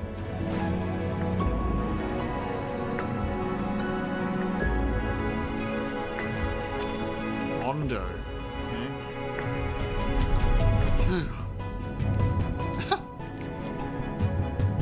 Can an underwater creature gasp?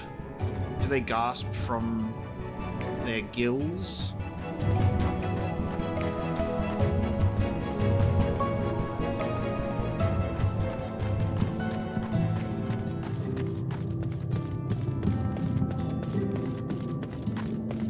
Oh, wow. There's a settlement here.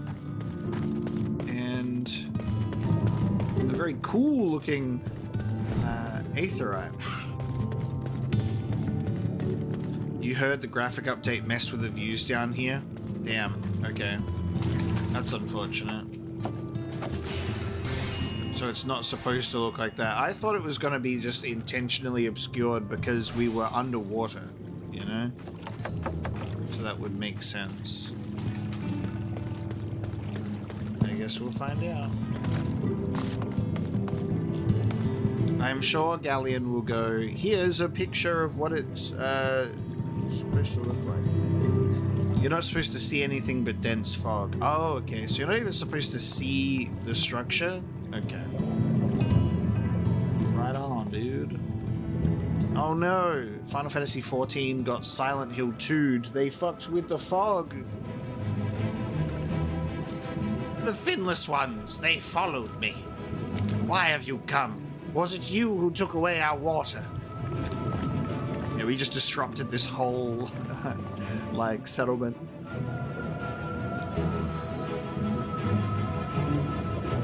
Ah, so this is where the Ondo make their home. I had wondered. Pray forgive us any inconvenience we have caused. We were not aware your people lived here in the Tempest. We need this great dome of air that we might conduct a most urgent search, and thus beg for your understanding. Chieftain, what are we to do?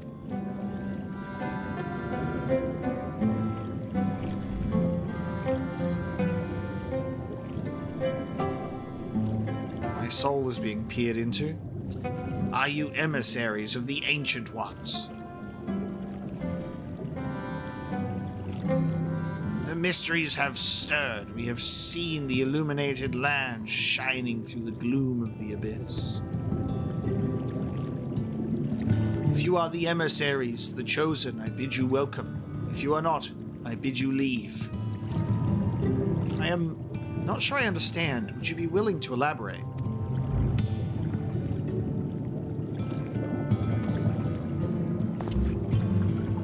It would seem not. I suggest we withdraw for the moment.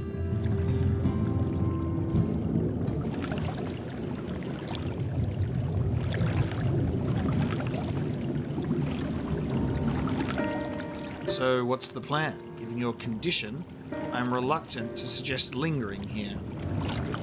That said, our presently meandering search would proceed far more swiftly if we could call upon the Ondo's local knowledge.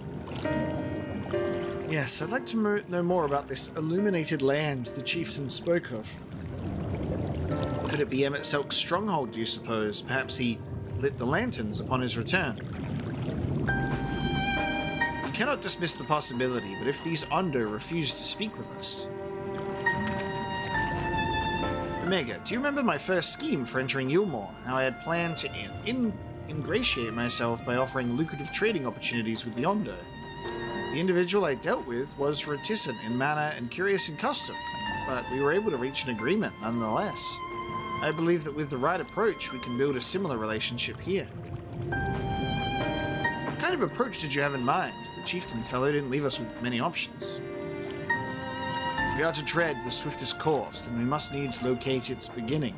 It is plain our all too dramatic arrival have thrown this settlement into confusion. Were we to solve such problems as we have caused and assure our hosts thereby that our purpose here is not inimical to them, we may yet prove amenable to reason. I smell chores, but very well, if it can be done quickly. Thancred has become the mouthpiece for the player. Very good. What do you think? I have nothing better to offer, but I do worry what will happen if the Ondo's tales end up leading us to a dead end. I cannot say for certain, but I sense this tribe has a deeper connection to the Ascians than first meets the eye. It warrants further investigation, thus I cast my vote in favor of aiding the settlement for the time being. We will make allies of the Ondo.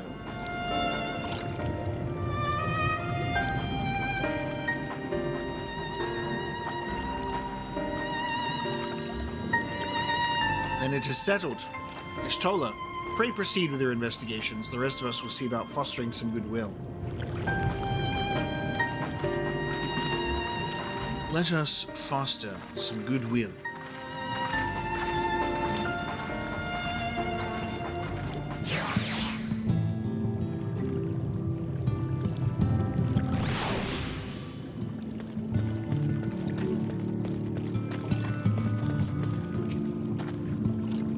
Omega, you won't believe who I've just bumped into. The guy who you were going to do the trade deal with.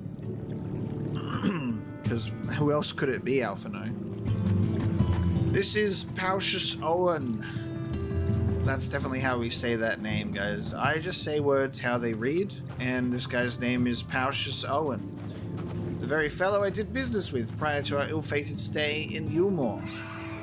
We're going to call him Paul Owen. That's his name now. I waited. You did not come. Then the mistel came, but his visits did not continue. I am truly sorry, Paul Owen. Things did not proceed as planned. Is there aught we can do for you by way of an apology? Perhaps. Where the dry return, a cavern to the north is home to giant crabs. We do not fear the crab, for we are the swiftest swimmers. But now there is no water. We run, and they scuttle close behind, snipping and snapping with their claws. There are too many of them. Too many. I believe I can be of assistance there. What of you, Omega? If you've not found a task, you are most welcome to join me. Indeed, I should appreciate the company. Where the dry return has a rather ominous ring to it.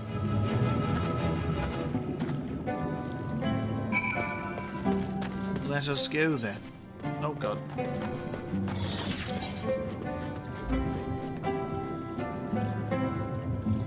Food, please. Some of that. Some of that underwater food. Thank you.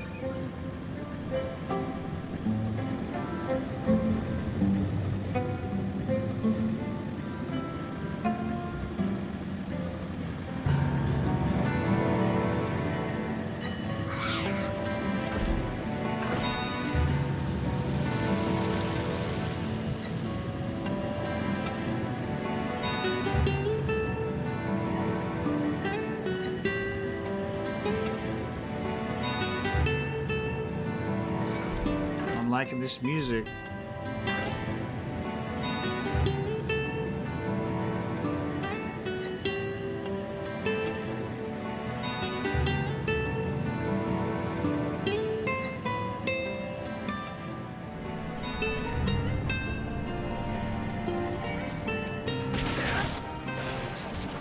Giant enemy crabs.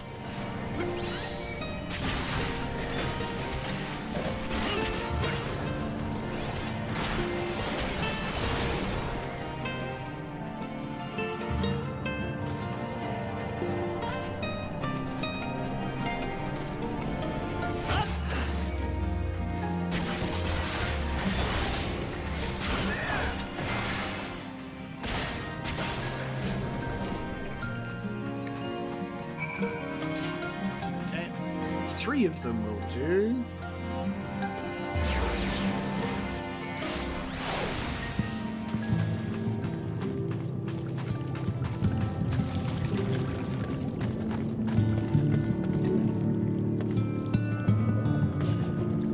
Kallian's like, where's Liliana? Hanging out in this area.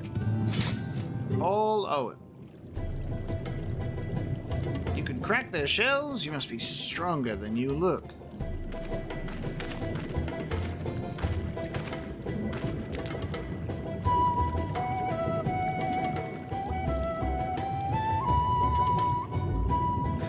Nice vibe to the music. I see you've reached your quota first again. I shall never be your equal in such tasks. Still, I would say we have reduced the local crab population to a far less threatening number. That's right, a whole 3 crabs. They'll never recover. My thanks to both of you. You must have a reward. Nay, Paul Owen, this was to be part of my apology to you, remember? Besides which, the lack of water is our doing, for which we must also make amends. Might I convince you to tell us something about your village instead? I'd very much like to learn of you and your people.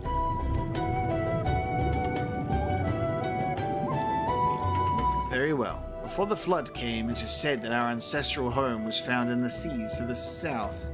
It was utterly destroyed by the light. Only those who were out hunting survived. They swam aimless and lost until they spied buildings here on the ocean floor. Strange buildings they were, and long had they stood under the water, yet somehow they had been spared the scars of time and current. These structures provided shelter for my people, protection from the tempest's turbulent waters and the predators which hunted within them. Their very existence seemed a miracle. The first settlers pondered their good fortune. It was clear that the race who had built such wonders had guided their course, and from this that they discerned the truth.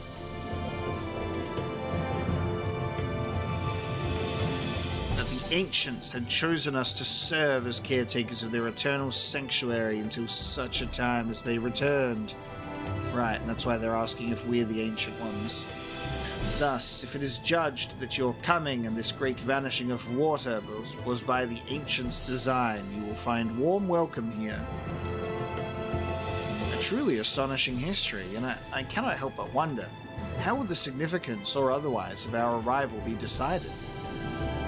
The ancients have blessed us with protection and prosperity. If your presence serves to bring us the same, there will be no doubt in the matter. And it would seem our earlier decision was the correct one.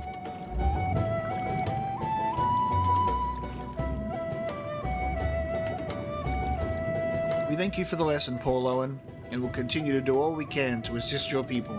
Should you desire our help with any other trouble, pray do not hesitate to ask.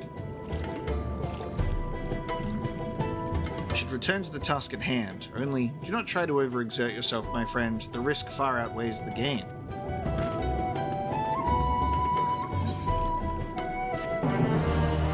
Waiting in the depths.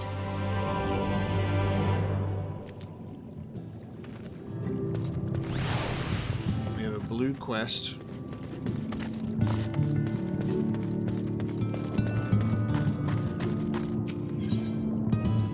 Indeed. Coal of the Cups. Should I wait then? On the ether current stuff? There's no information to display. So I don't even have that information available to me. Y'shtola appears deep in thought. City of the Ancients. Can't just name drop that out of here. You know what my favorite thing about this is in Final Fantasy VII, the City of the Ancients is so aquatic as well. Like there's the coral everywhere, and like the way that there's like a lot of the visual imagery and language is very watery for it not being like underwater, but you've got a lot of that sort of stuff. Like you got like fish that's like blocking the way down, and that's only available when Aerith goes down there. And so having City of the Ancients as a quest tagline in a location that is also like very much that underwater vibe and aesthetic. If it starts playing the theme, I'm gonna combust. Ah, Omega. Have you learned aught of note?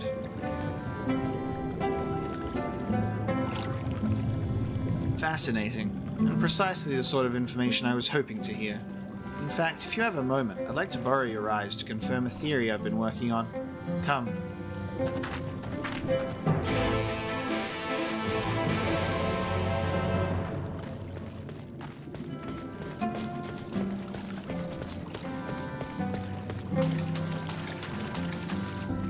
Stuff's interesting. Whole new vibe to this place.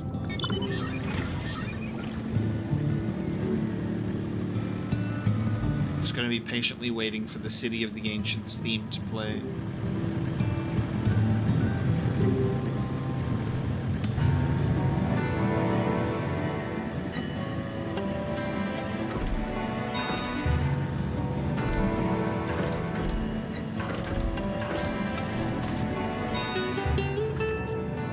There are 2 tasks I would have you perform. The first requires you to inspect the buildings which surround the Ondo settlement and note their most distinctive characteristics. For the second, I wish you to use this knife to take scrapings from one of the remnant walls. Pray be as thorough as you can. I shall be waiting here for the results of your investigations.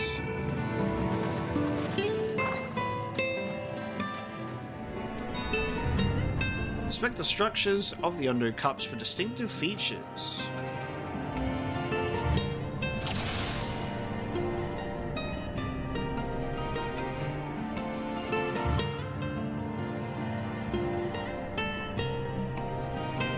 Distinctive window.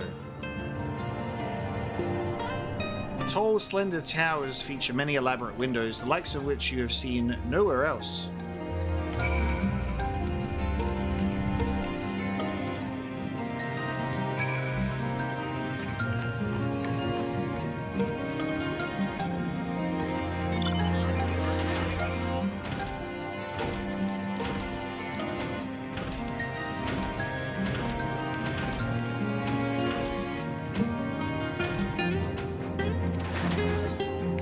Knife.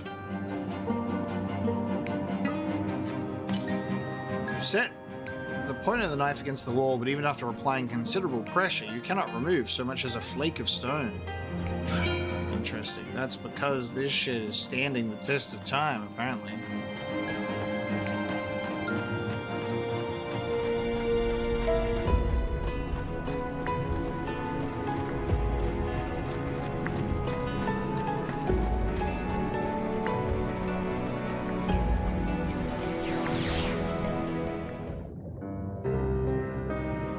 And what have you discovered?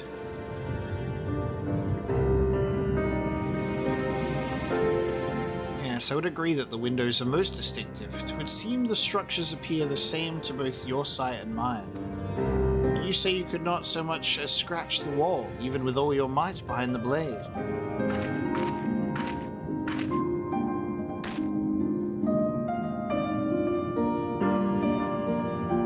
Omega. Everywhere I turn in this place, my gaze is drawn by peculiar materials for which I do not have a name. The buildings I had you investigate are prime examples. They may appear to be constructed of ordinary stone, but I assure you it is nothing of the sort. If pressed, I would describe the substance as a composite of several mineral properties blended to create a material of unparalleled durability.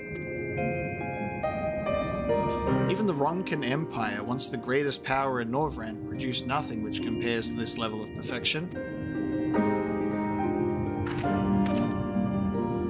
But if not the Ronkans, then who? Who are these ancients the Ondo claim as the architects of their sanctuary? I suspect our answer lies with the reason Emmett Selk withdrew here, to the Tempest. May simply have wished to retreat somewhere mere mortals would struggle to reach, but there are many such remote locations. Why here, specifically? Emet-Selch is devoted to his role, and thus we might assume his choice of stronghold somehow serves the Ascian agenda. Or mayhap, 'tis a place more dear to him than any other. Interesting to think about.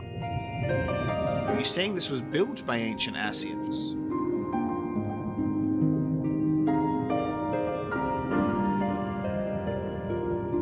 That is my theory, that these structures are remnants of a time before history, of a star that was yet whole and unbroken. Such traces in the source would have been obliterated by the succession of umbral calamities, but here in the first they might have remained untouched for millennia.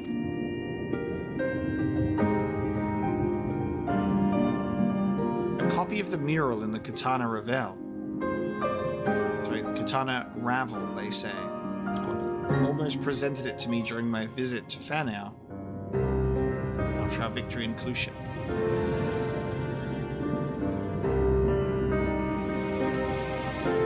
Here, in the first scene, by Emet-Selch's own words, it depicts a city of eons past and the disaster which befell it. The design is much simplified, of course, but do you see the similarities between its towers and those you have just inspected? There we go. Keen eye, Y'shtola. We are close to the truth, I feel. Let us search the surrounds for another tower, one which matches the picture near enough to remove all doubt. From what I have seen, naught more than sand and more sand lies to the east, and the south held no such structures. I suggest we try our luck further to the northwest.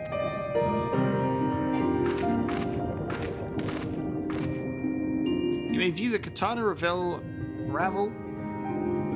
mural at any time during this quest by using the relevant item in the key items menu. The quest destination will not be displayed on the map. You must search for a structure which resembles the buildings of the mural and inspect it from the survey point. The survey point will be found nearby at a location which allows a full view of the structure. Very good. Okay. You gotta open up this map. Whoa. Search for a structure which resembles one of the buildings in this mural. The area further northwest may be a good place to start.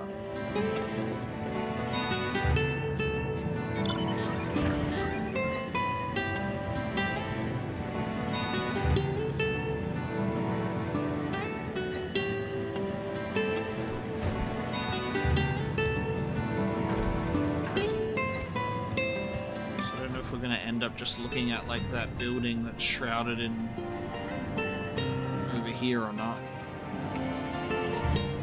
It doesn't look like it matches the exact aesthetic of the picture, but the picture is also a simplified version.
Damn, this place is a little deep.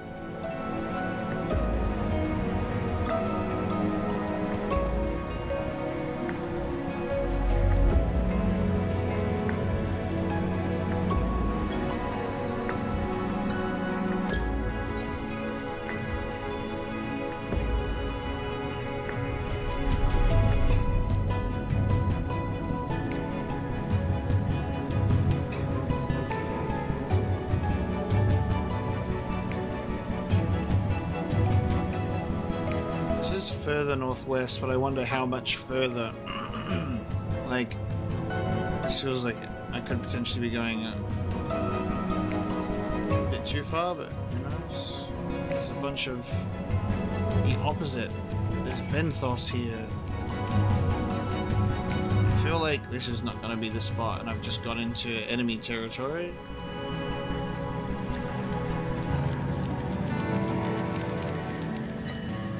So I'll try a bit more up here.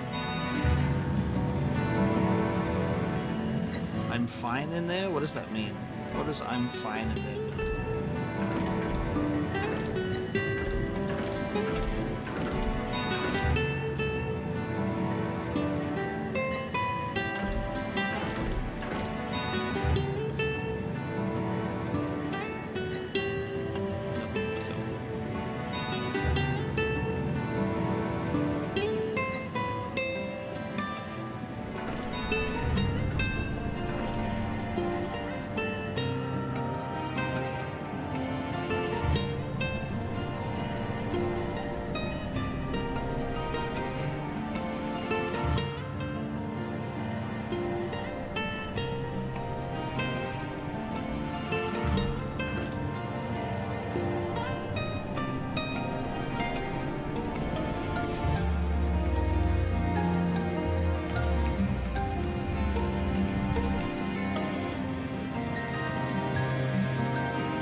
Bit of an interesting choice for them to be like, hey, you can't really see much down here. Here's a drawing.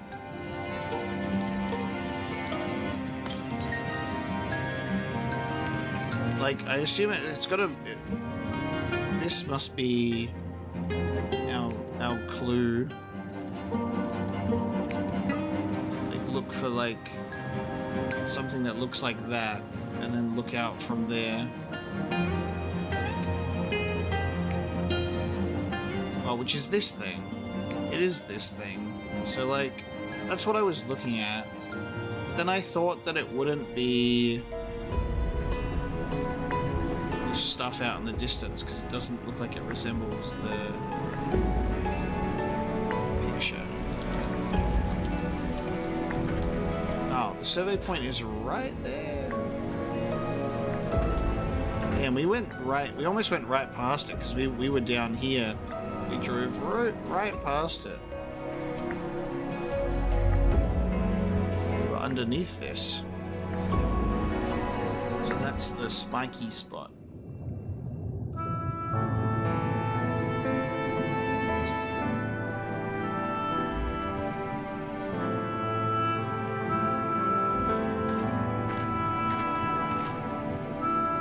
Aye, this is the mural writ large.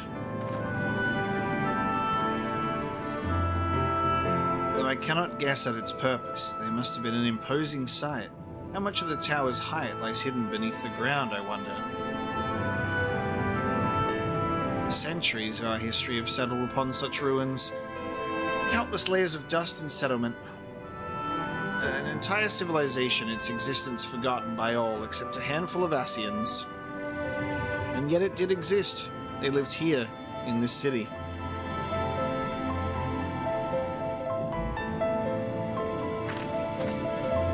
Let us focus on what we've learned thus far. The Ondo chieftain spoke of mysteries stirring, of a land illuminated. Judging by his words, he believes this phenomenon related to the ancients' return.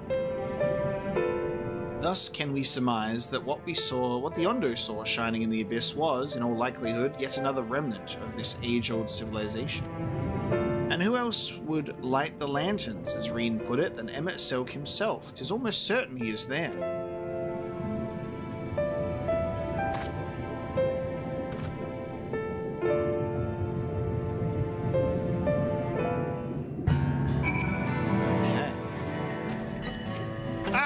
An ether current right there. If we are to find this stronghold in a timely manner, it seems gaining the Ondo's trust remains our swiftest path forward. I can only hope our deeds are enough to win them over.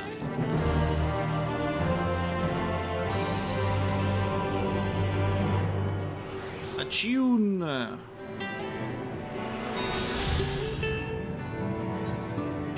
There we go. So there's 4 to find, 5 quests in the Tempest.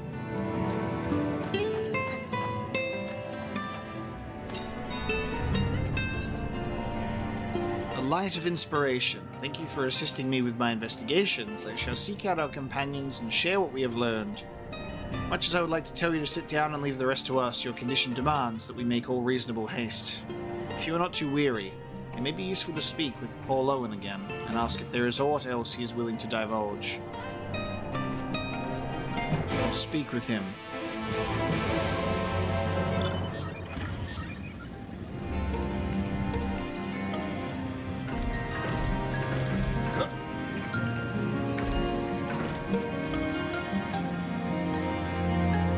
I guess considering that this is a location that we can revisit and do stuff in forever, that Bismarck's little bubble will also be here forever. So I hope those Ondo get used to this.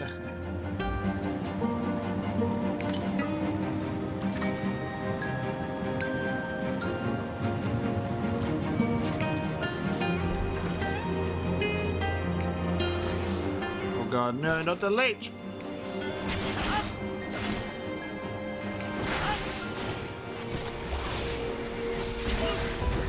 Deep sea leech.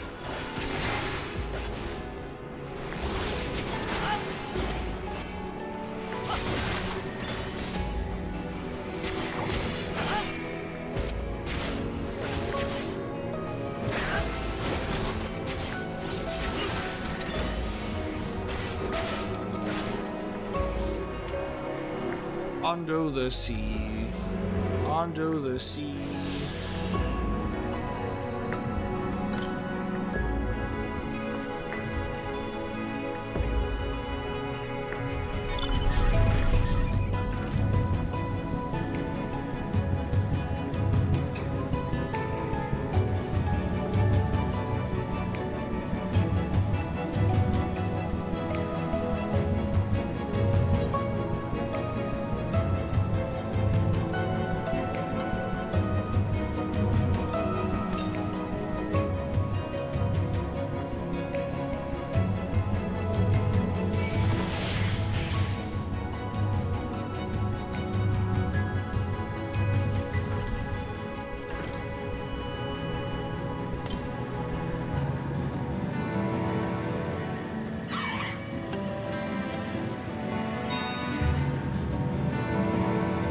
Should be looking at it.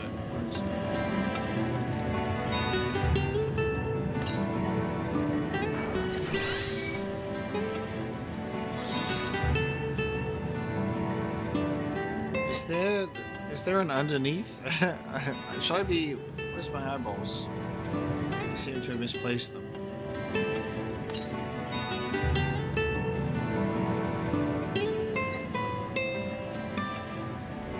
Like X marks the spot.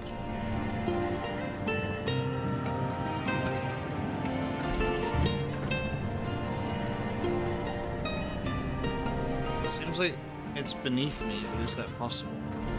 Do we have a lower region? It looks like we do. Fucking hell. Can we get down there, or is that just environment? It's above you? Is that true? Just swim up in the area where there's no water to swim in?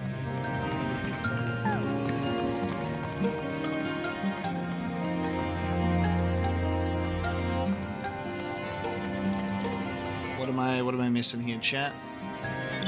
Why is this one not available to me?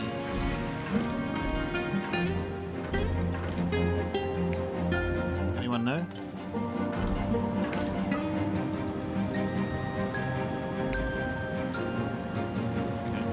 We'll just come back to it later. It's not available right now. It shouldn't show up on the compass. Ah, Alphino's friend, you and your companions have done much to repair the damage caused when the waters parted. Thank you for answering my question, Dawn. I appreciate it. Anything else you can do? Into the well, walls of the Forgotten. I think I've just come from them. The remnants to the northwest, yes? You visited them unbidden. Could it be that your footsteps were guided by the ancients? I believe it may be so. Listen then, I will tell you of our plans to bring light to the walls, that we might answer the shining call of the illuminated land. We have requested a finless craftsman to shape for us a sacred lamp. He is odd for a land dweller, choosing as he does to live in the ocean, but his skill is beyond question. Okay. He's a craftsman, land dweller who lives in the ocean. Have they just recruited Emmett Selk, or is it someone else? It is concerning, however, that we have heard nothing of his progress. If you were to visit this artisan and return with our long-awaited light, then any doubt as to your purpose will be laid to rest. His name... Oh.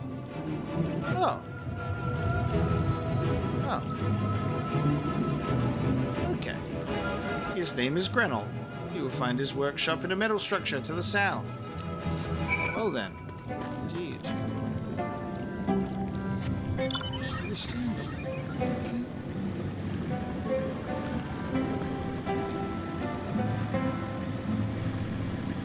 That's alright. Cadavera, welcome to the stream. You made it, and that's what matters.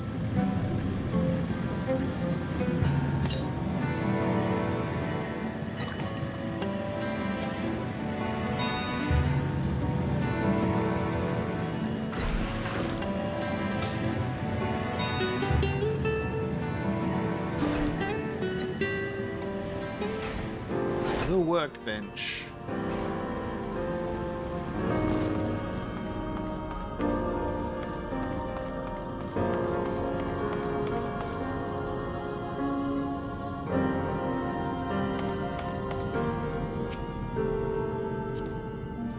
Oh, that's just great, that is. My mind's playing tricks on me now. Look, Grenell, someone's come to visit you at the bottom of the bleeding ocean.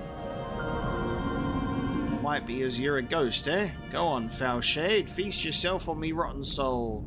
I've got no use for it. Craftsman who what can't craft is more pointless than a sea slug with a Doman hammer. That's an insult to bloody sea slugs. Grenell appears to be suffering from a crushing bout of self-doubt. Maybe you can psych him up.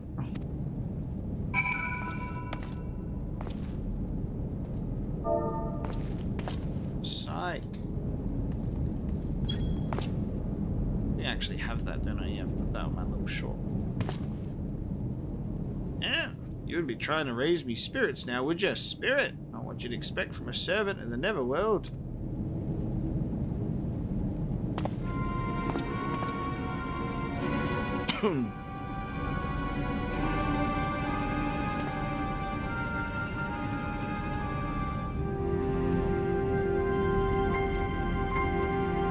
Have we met before?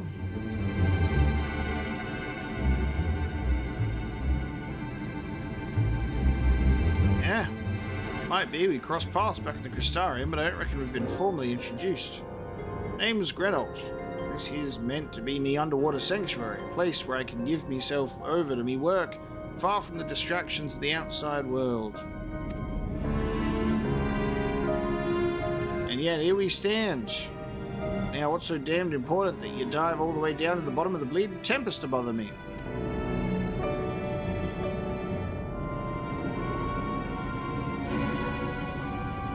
Ah, the Ondo's lamp.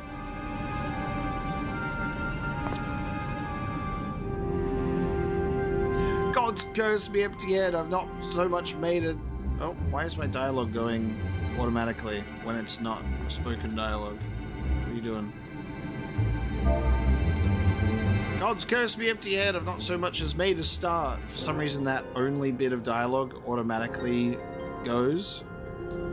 I'm worth less than a sea slug, nay, the slime left by a sea slug. Me delivery dates were long past, me workbench is untouched, and I call myself a bleeding artisan. You've heard their beliefs, have you? Bringing light to them ruins will be an act of deep religious and cultural significance. And it was my privilege as a craftsman to be tasked with providing a ritual instrument worthy of the occasion, but I just can't. Bloody well. Ah, my mind's a bleeding blank. It's like I pissed away my last drop of inspiration. You can see that this is going to go away automatically because it doesn't have the arrow. Tell me you got something to show me. Something that'll give me a muse, a right kick up the arse.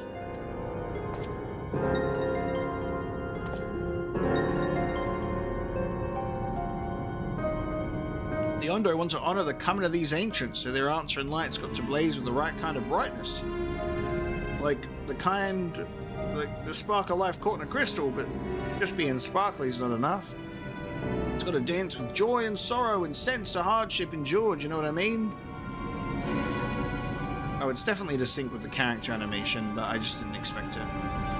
Your thoughts turn to Brandon and the crystal you discovered at the end of his journey. Maybe Grenault could find inspiration in that.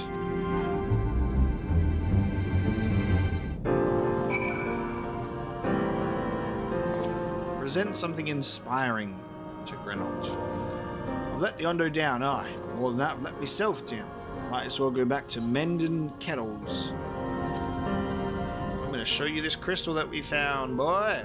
What's that you got there? Such striking beauty. It shines with heartache and laughter and the transience of life like the turmoil of history made manifest. This is democracy manifest. Aye, I can see the brilliance of the crystal's legacy. Ah, you'd never capture such a gleam if you laboured for 100 years. Bugger me if I don't mean to try. Where are me tools, goddamn you? I must set to work before the feeling fades. This is the reason we need to do at least one role quest. Gotcha. That does make sense, because you gotta present the guy with the crystal. And I guess what that means is depending on the role quest that you do, you'll get a crystal pertaining to the role of one of the Warriors of Darkness. And we got one for the tank. So I guess that makes a lot of sense. So if we do the other role quests, we can expect to get those crystals at the end of their storylines too. That's exciting to think about. We'll have Warriors of Darkness and their stories relating to role quests. That makes me interested in doing them all. It's a really good hook.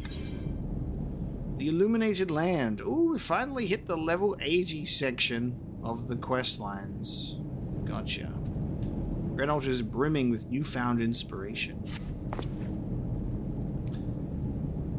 Our XP just totally went in terms of this quest, though. We went from getting like a couple 100,000 to 22k for this quest. I can feel it, a vision forming in me mind. Step aside, lad, and let me itching hands get to work. It makes sense that the XP for level 80 would drop because you've hit the story's level cap, so the XP isn't really going anywhere. If you were only playing on like one character at level cap. And done. I've taken the wonders that crystal showed me and channeled them into a new shape what fits the Ondo's spiritual character.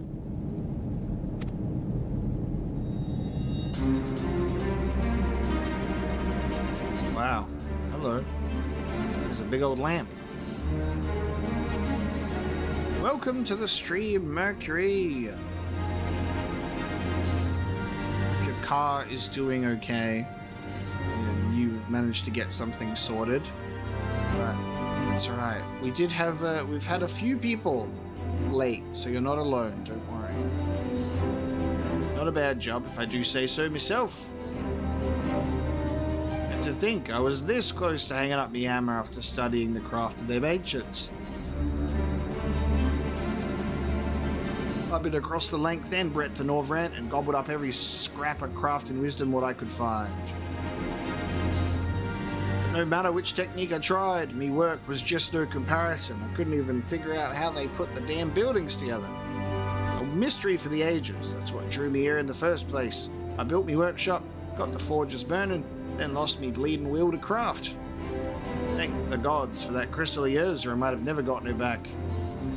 I won't pry into your business, but I reckon your little miracle there has been through the kind of journey they sing songs about. The echoes of the memory it just holds speaks directly to your heart.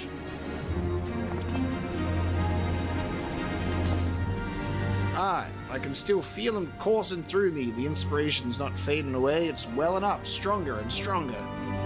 Give me the chance, and I reckon I could weave the Crystal Saga into other things as well. Bugger me, I'd almost forgotten the Ondo's commission. If you could drag that lamp over the tall shafts for me, I'll stay here and dream up new armaments for ye to try.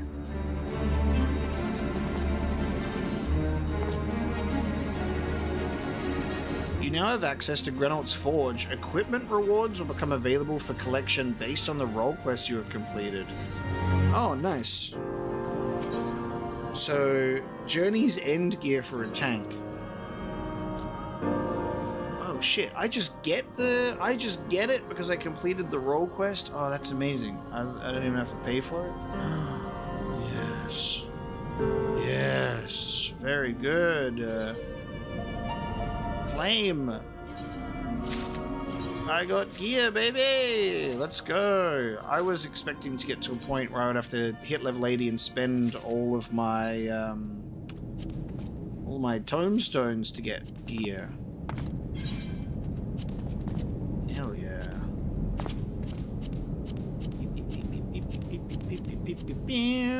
Oh, dude. That looks sick. Yes, I got my Wolverine mask on with the white lenses. Ooh, and it glows red. Yeah, baby.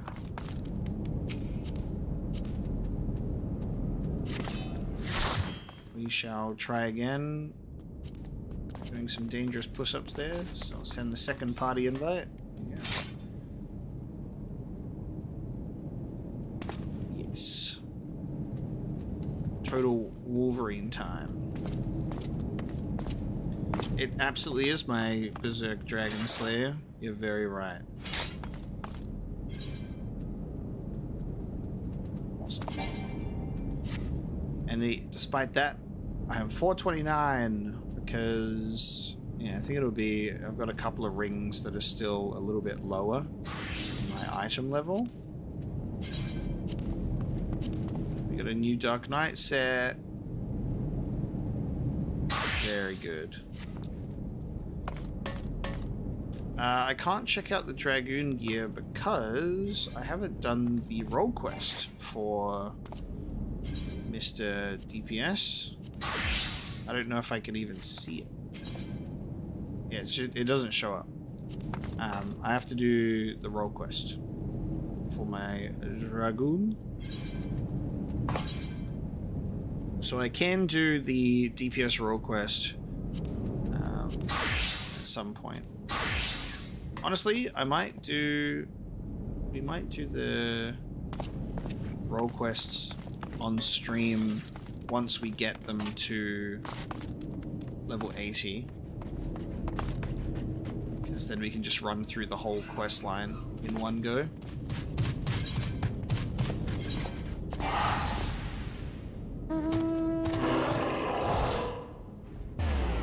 And I'll pre-record job quest lines because those are much longer.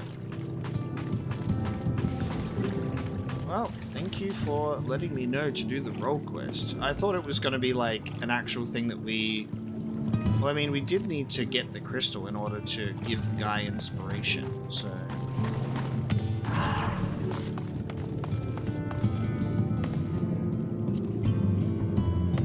The Shadowbringers logo helmet. That's so true. Very, very Amano art there. That's cool. What is it do you have there? Reynolds Lamb. Yeah, that's interesting. So the game would have literally been like, get the fuck out of here, and then you'd have to leave, and then you'd have to come back, and then you could get spoiled on the loading screen artwork. The sacred lamb, then the finless one has kept his promise. My people tell me of the many deeds you have performed in the name of aiding the cups, and now you come to me, bearing the light we had almost surrendered hope of ever seeing. We can doubt your purity no longer. Your arrival was the will of the ancients. Yes, the time for fear has passed. We shall take the lamp and unveil its austere illumination upon the walls of the forgotten. Good morning, everybody. The good morning yawns. Gather there with your companions, and we shall speak again once our prayers have been offered. I love not being a morning person, and yet these streams being the only reason for me to wake up so early. I'm only ever awake. O stewards of the Ondo, we offer up our light in answer. Here we go. I'm only ever awake because of Final Fantasy. Speak of being awake. That crystal you showed the artisan. Was it...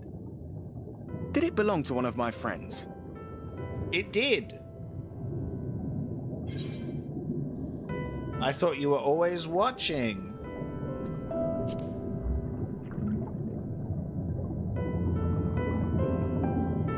I tried to give you a measure of privacy. No one wants a spirit looking over their shoulder every moment of the day. So tell me, if you would, how did you come across that crystal?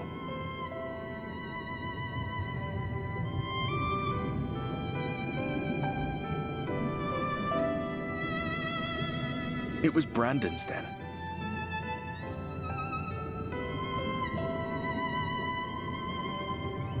Strange that I should learn such things now, after they're long gone. They were fine friends, every one of them.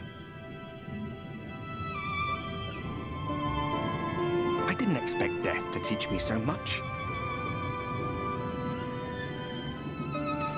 About them, about Seto, about you, about the hope that hides at the heart of this world. I've never been one for idle chit-chat, but if by some miracle I could see them all again, I doubt I would ever stop talking. I'm grateful I got to bend your ear at least. And just for that, I reckon I'll stick with you. To the very end. To the very end.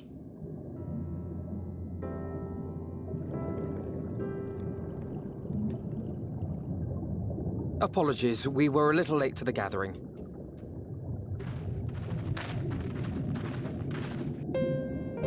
It seems we succeeded in gaining their trust.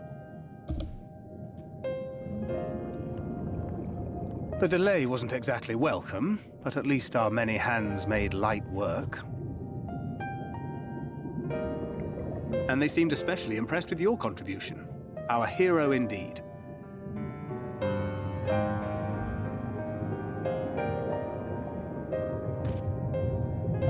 Very expressive eyes. Y'shtola was telling us those structures may date back to the age of the Ascians.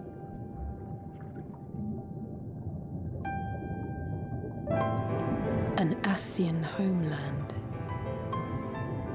Despite his many protestations, I never quite believed Emmett Selk was telling the truth. He has always told you the truth, darling. Nor I. But there is no denying the evidence before our eyes. Clearly this was once a great city. A home they would see restored, no matter how many tens of thousands of years it takes. It's a hollow dream when you think about it. Even if they manage to rejoin all the worlds, they'll never bring back the ones who were lost. But would I have done any different?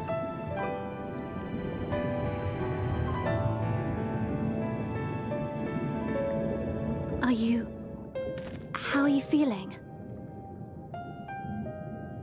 Just peachy. Oh, it's so weird that that view is so scary.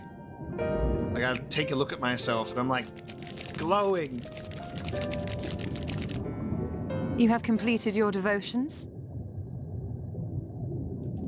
Yes. To the honored ancients have we offered up our prayers and our gratitude. You too have our thanks. Might we trouble thee then to tell us more of the illuminated land of which thou didst lately speak?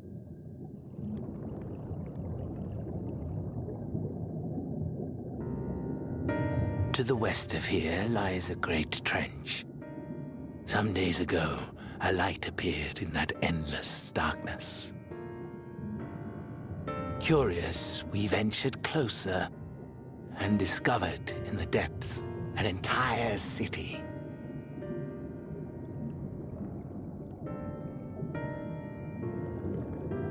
The buildings we spied were akin to our own everlasting abodes, impossibly so.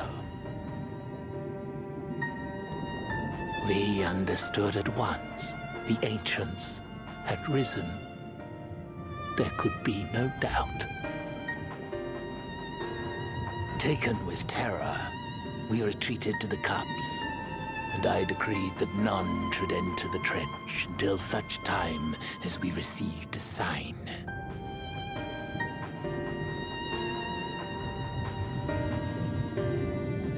Might it still be possible to reach this city of the ancients?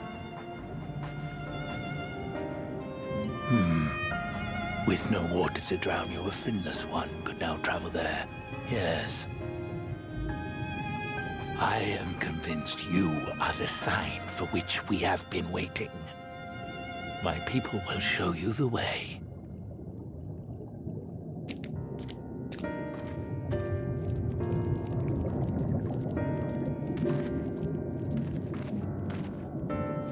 Shall we?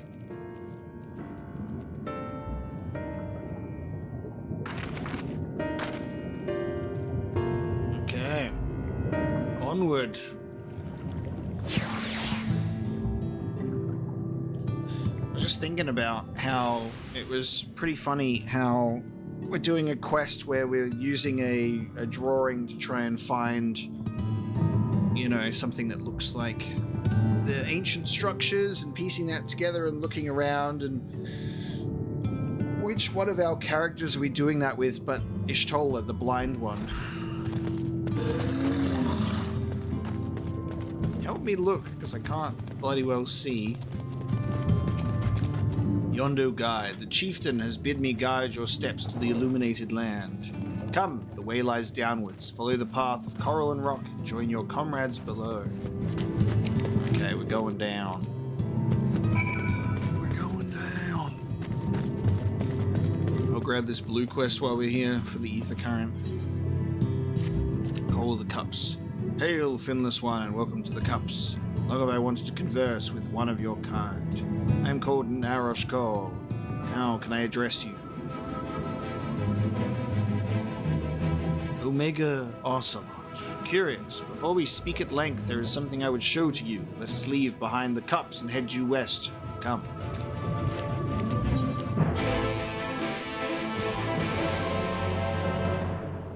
Indeed. Due west.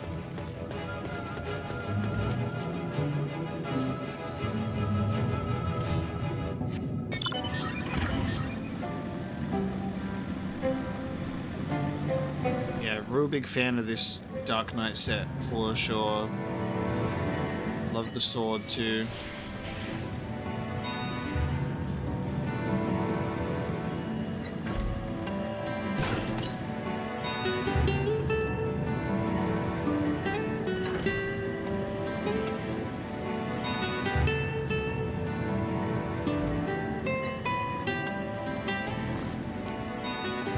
These are relics of your kind, yes? The leavings of a ship that sailed the seas above long ago. They lie as they fell, untouched by any Ondo, for most have little interest in the affairs of the Finless. I, however, do, ever since I was saved by one of yours, after being washed ashore weary and near death. Such kindness is a rare and wonderful thing, and I would know more of the people who showed it to me. So I ask you, Omega Ocelot, to teach me of your ways. These objects, for example, what purpose do they serve? How are they to be used? One's a barrel and one's a box. One's also a wheel for a good old ship. The pirate wheel. Arr.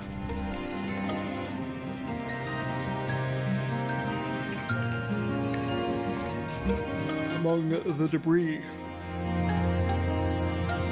Among the debris you spy what appears to be a rotting ship's wheel. It was carved from the wood of one of your many trees, yes? What purpose does this peculiar contraption serve? sash and you wear it on your head. Oh, God. I am showing respect. This person is genuinely wishing to learn. It's used to steer a ship at sea. Ah, the vessels of your kind uses to traverse our waters. Then without a wheel, it is at the mercy of the wind and the currents. I see. Here's a bunch of rum. Among the debris, you spy what appears to be the remnants of several shattered bottles of wine. Such fragile containers they were. I suspect they once contained something of great value. What can you tell me of their purpose? They were used as makeshift weapons. Shh. Get glassed. They were used to store intoxicating spirits. Please don't take that the wrong way. We mean alcohol, not ghosts. Ooh, intoxicated ghosts. Fragrant liquids which cloud the mind. I have heard of these before. To finless ones delight in dulling their wits. It is kind of true. That is true.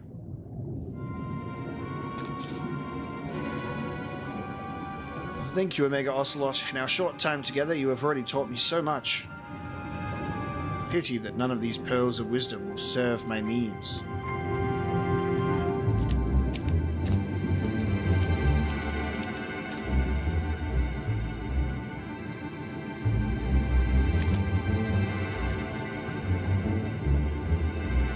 Narosh, what are you thinking, wandering off on your own with this finless one? There's no time for you to fiddle with their leavings. The Clutch Mother is in terrible distress.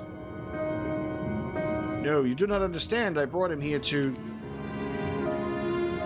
Pray forgive this child his impudence. I am Zerosh Owen, and on behalf of the Clutch Mother, I come to entreat your assistance.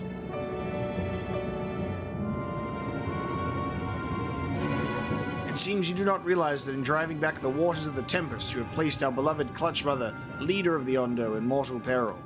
She is pregnant. Here in the depths, she will give birth to many, many eggs. We male Ondo will then take them into our care and raise them as our own. But absent the flowing waters, we know not if she will be able to deliver them safely.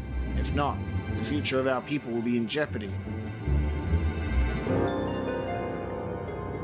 The flood of light claimed many Ondo lives. Though we have rebuilt our numbers somewhat in the decades since, it would be devastating to lose an entire generation. Or worse, the Clutch Mother herself. She wishes to speak with you directly, that we might together find a solution to this dilemma. You return with me to the Cups. Yeah, it's absolutely a Final Fantasy Batman helmet, for sure. Narosh, come. I will not let you trouble our guest or the Clutch Mother further.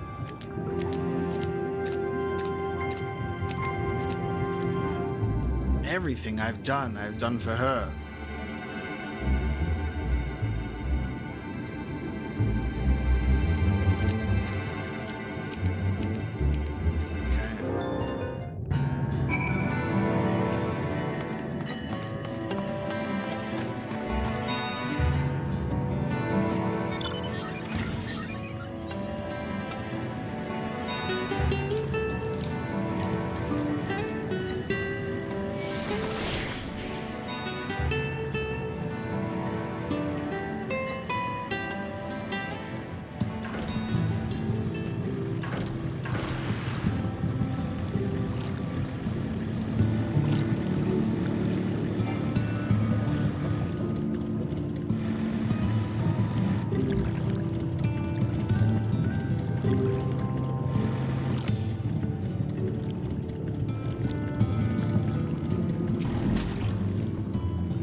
Beyond this gate resides the Clutch Mother. Approach and hearken to her words. Listen, guys, we just gotta get a giant pot, and then find one of those waterfalls nearby, fill it up with water, put her in the pot. Birthing time. Honored guest, I, Clutch Mother of Ondo, do bid your welcome to our realm. being spoken to through the gate. Okay. Forgive me for receiving you in this fashion. For the safety and well-being of my children unborn, I must remain within, away from the dangers without. As you know, under normal circumstances, this place would be filled with blessed water, from which I would draw strength and support to bring these eggs into this world. Alas, I am but half submerged now, and I fear for my ability to fulfill my sacred duty. And given to understand you and yours are the ones responsible for drawing back the waters of our realm, with good reason, I am sure. However, it is my sincere hope that you will agree to aid us, given that you are responsible for this state of affairs. Fear not, I desire no direct assistance. Rather, I would beg a boon of your people's knowledge, of childbirth, and how the finless ones ease the burdens of their struggling mothers. Zerosh Owen will be my agent in this matter. Heed his words and answer his questions. That is all I ask. Do you consent? Okay, I'm like, please speak. She can't see you nodding.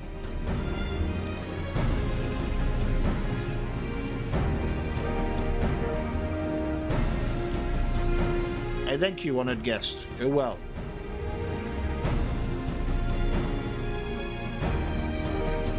And it is agreed. However, I must consult with her attendants before we speak further. For now, I bid you and Narosh Cole go about your business, but be ready if called upon.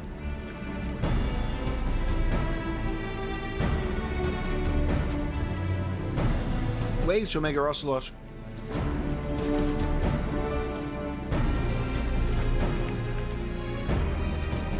Have you a moment to converse in private outside the cups, please?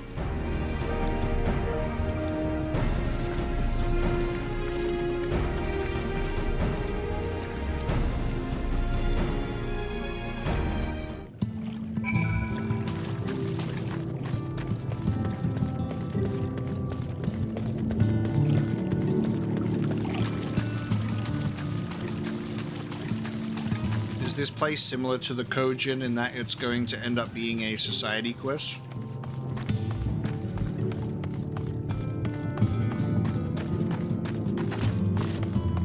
I could imagine so. It seems like that kind of place.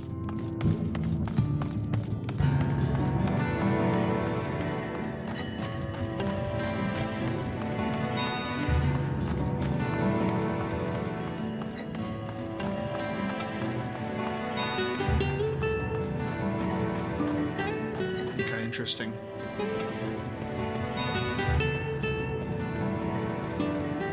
Yeah, I thought the dwarfs would be as well, but I thought, you know, because there's multiple groups.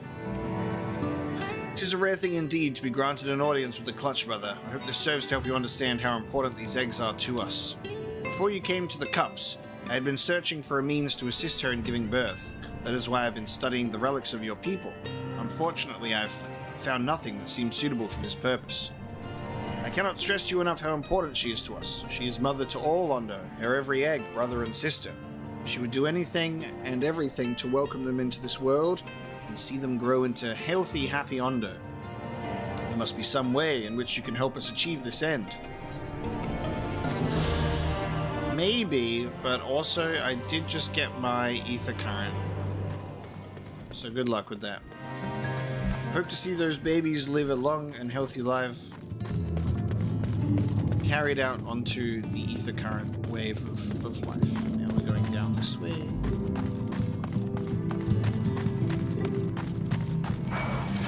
That is very true, that I guess they didn't just want to repeat a similar thing. But then you come across a group like this, you're like, these just seem like a perfect group for a society quest line, where you build on that relationship with them.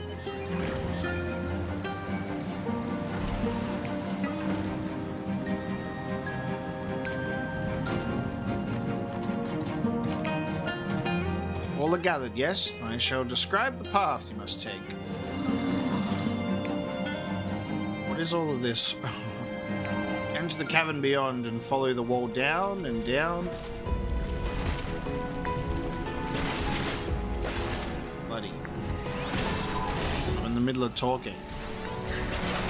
Get out of here.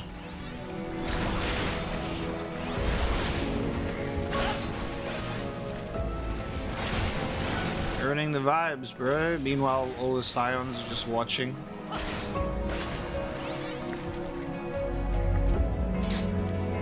So anyway, into the cavern beyond and follow the wall down and down and down. Once at the bottom, find a passage to the northwest, then continue west and west and west.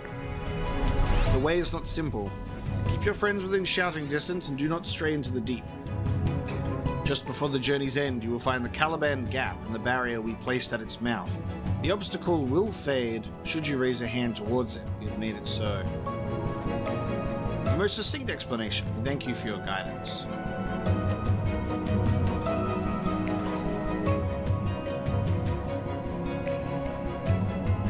Big, thank you so much for your kind words. I'm glad you're enjoying listening while working. You'll get caught up soon.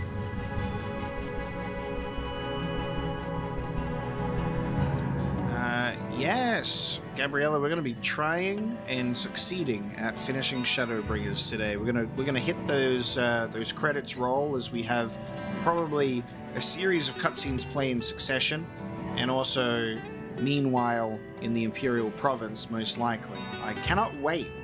We're finishing Shadowbringers today. Just a correction, you don't get art for this area unless you log into this zone. You don't get art for just teleporting. Okay. So it's only if I log back in. Gotcha. Right, deeper into the depths we go.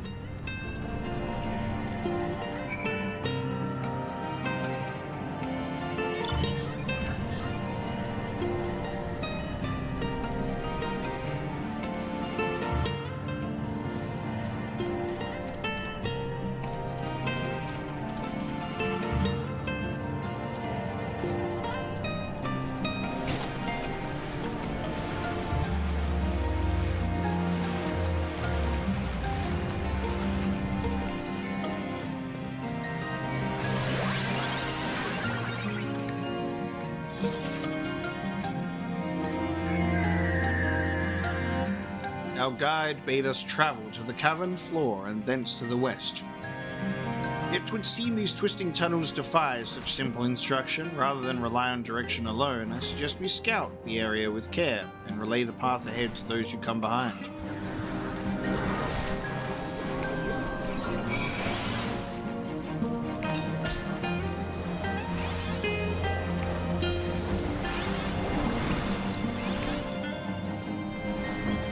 You may be right. I might have just, like, gone right past the ether current by dropping down to the bottom. Very, very classic of me. It's probably on the way down. They're like, hopefully you're not the type to just drop down to the bottom. There it is, I see it. I see it! That's on me. Literally right at the beginning, and I just went straight to Reen instead.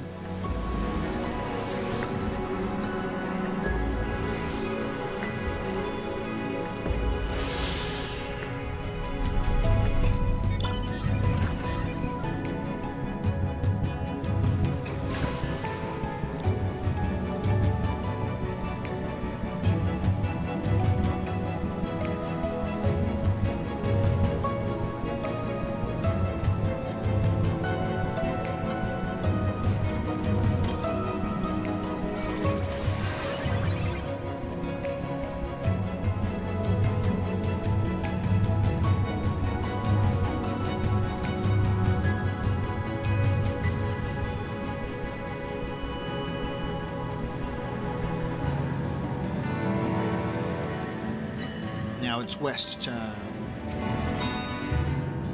Omega. You have a choice of two routes from here. You can either take the long way to the south along the rocks, or skip along this coral branch as Alice has done. I, for one, shall be following my sister's example.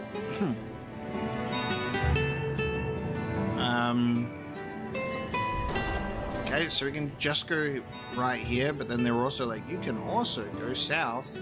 Is there a reason to go south, though? Really?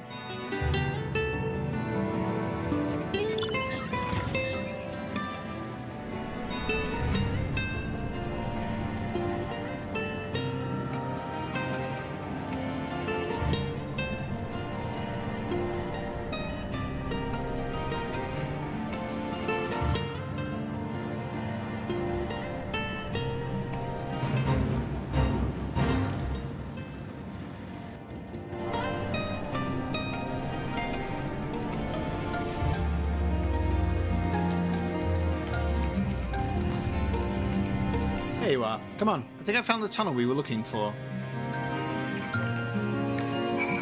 Very good.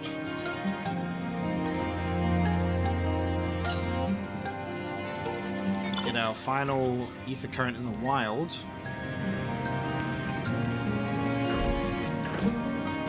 Very Final Fantasy X, this music.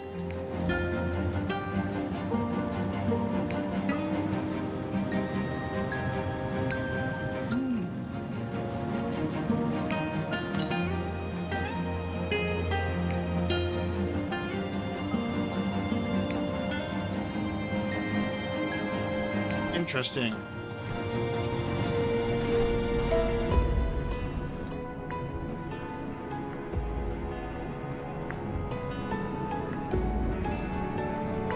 Yeah, this must be the barrier the Ondo spoke of. Well, that was rather more arduous than expected. I feel a sudden rush of gratitude for the smooth roads our ancestors cut through the wilderness. It was a treacherous path indeed. Now, I believe one of us needs but raise a hand to banish this next obstacle. Omega, I elect you to do the honors.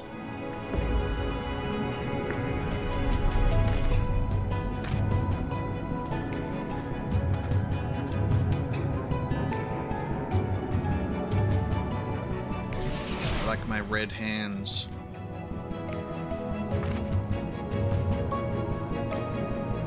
Gone, just like that. I suppose we should head in.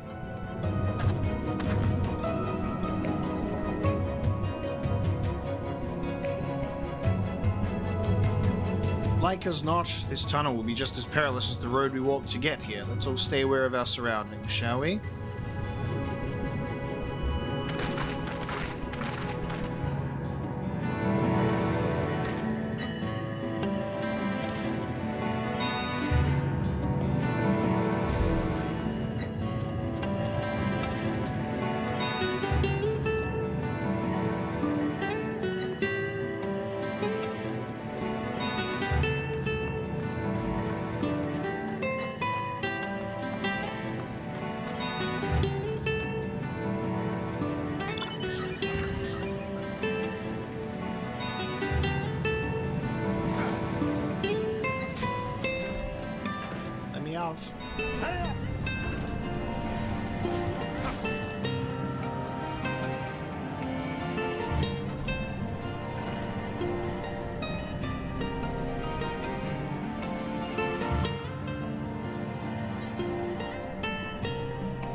Automatic cutscene as we get to this point, okay.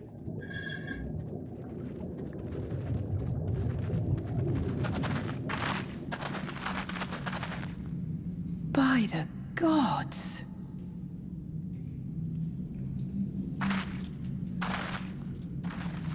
Ooh, there it is. There's the reveal. Holy shit. It's bloody Rapture. Where's Andrew Ryan?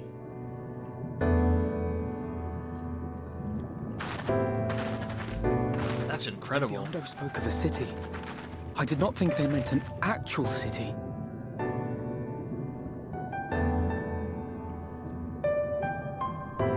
The sweat of your brow. Then we are seeing the same view. Ooh, okay.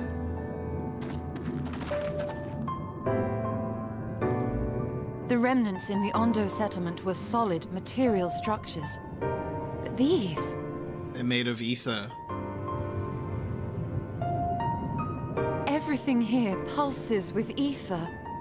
'Tis an enchantment on a monumental scale.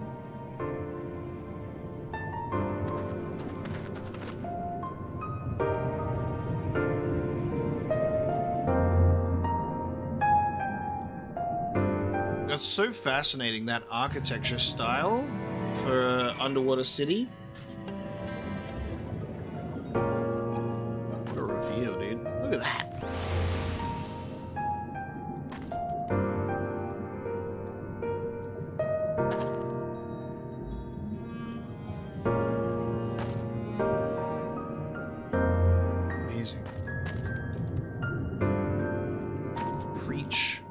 died when he got here. I don't know who that is.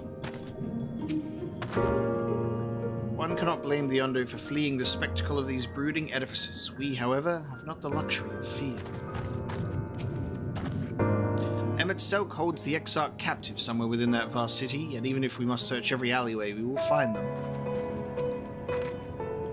When the chieftain spoke of light shining from the abyss, this is not all what I imagined. Why would Emmett Selk do this? You'd think all those tall, dark buildings would be frightening. For some reason, they just make me feel sad. It's big, I'll grant you, but cluttered city streets are far more conducive to infiltration than wide open spaces. This will work to our advantage. Trust me.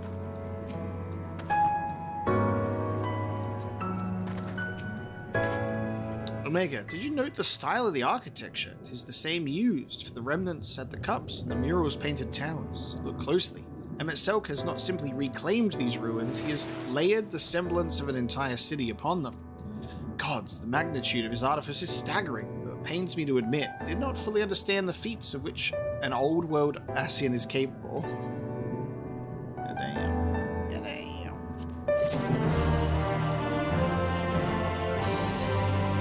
Glorious purpose! Big old city of Asgard over here, but underwater. We got Rapture, Atlantis, all of the goddamn similarities you want to call out. The end of a world. Goddamn. It's intimidating, yes, but we have to start somewhere. Why don't we have a closer look at that tower to the southeast? We might be able to reach it from the edge of the trench.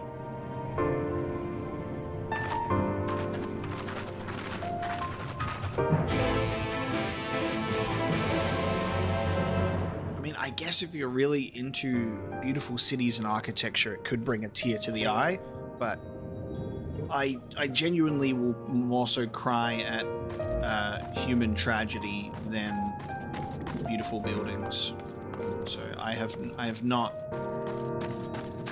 met the crying requirement, but I can see why. It's a gorgeous sight.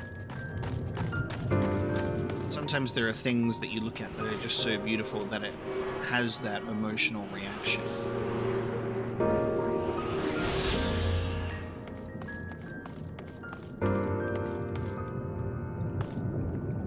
The fact that there's like lights and trees and like an actual city streets, like it's not just a bunch of just disconnected tall looking buildings that he's hiding out in, but it's just full on. And then there's even like a mysteriously ominous darkness at the bottom. That does make sense that there was build up leading to it instead of it just coming out of nowhere. That's usually the case. I've had a couple of games that I've played on the channel that had a lot of background emotional build up that made those moments hit a lot harder than they would have at different moments, you know? That's how it goes. We emotionally resonate with things depending on how we're feeling at the time. Time to infiltrate this underwater ancient Ascian city with me, Final Fantasy Batman. I will become this city's Dark Knight.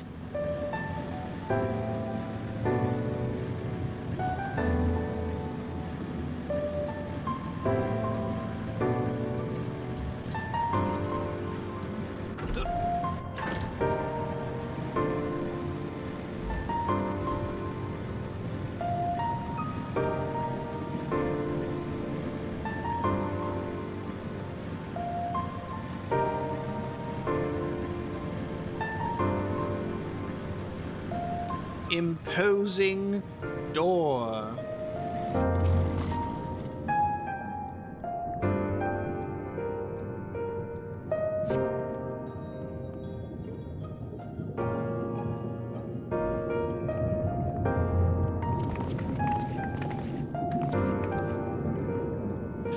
Look at the size of those doors. Now I know how pixies must feel.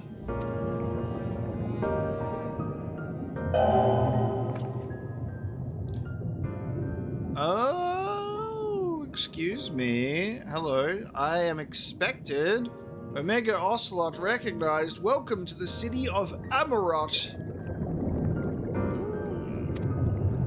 Will you be riding the lift? Huh? Did the building just welcome you? Mayhap it is not so passing strange. Did Emmett Selk not invite Omega to visit his abode? That is true. He's like, come and seek me out when you become a monster and your friends turn against you.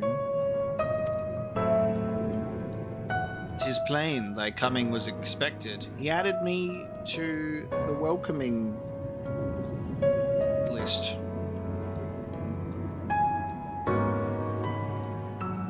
And where will this lift be taking us?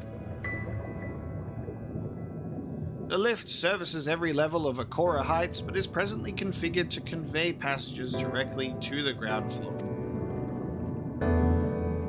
Well, there you have it. In the absence of some few hundred yards of rope, we have little choice but to accept the offer. With emphasis on the we, I'm not about to let you walk into that place alone.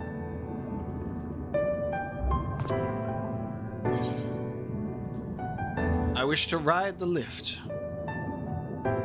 I wish to ride the lift. As you wish, the lift will arrive shortly.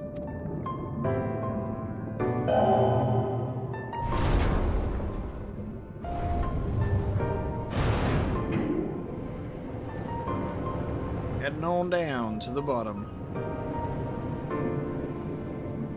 Next stop, ground floor. Facilities include the Bureau of the Administrator, Bureau of the Architect, and the Capitol.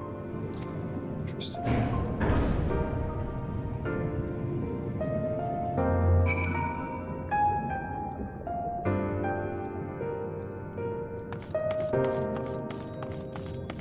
You have bureaus for specific people. I just can't believe how tall everything is. Seems peaceful enough, he said. Tempting fate. Each of these towers seems a veritable city in itself. Even a Gigas would feel inadequate in such surroundings. Just a moment. I thought I saw something. If mine eyes do not deceive, we stand in some manner of communal square. We do have the aetherite over there too. Crazy.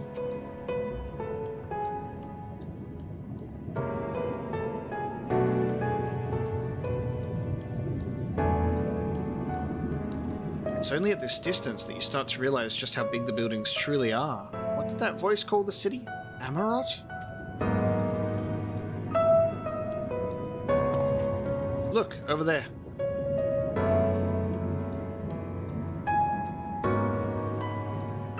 Mysterious hooded figure. Is that a person? Ah, no, my mistake. That's a giant. Doesn't seem to have noticed us yet. Giant or no, a resident of this place must have much and more to tell us. I say we make the first move. Alpha, no, you can't just...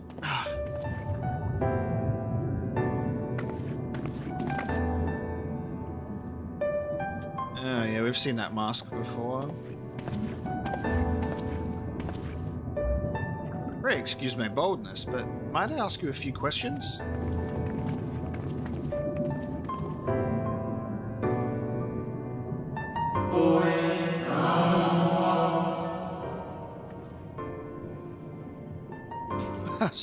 Sorry? Oh, what adorable costumes. You children on an excursion. This district has much to teach you. How odd. That sounded like no language I've ever heard, and yet I understood every word. Just as he understood us.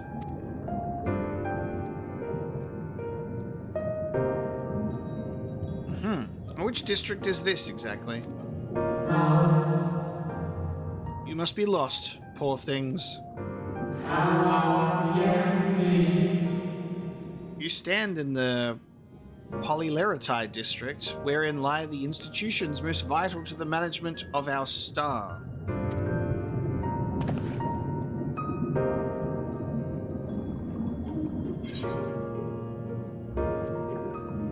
Can Can you tell us where to find Emmett Selk?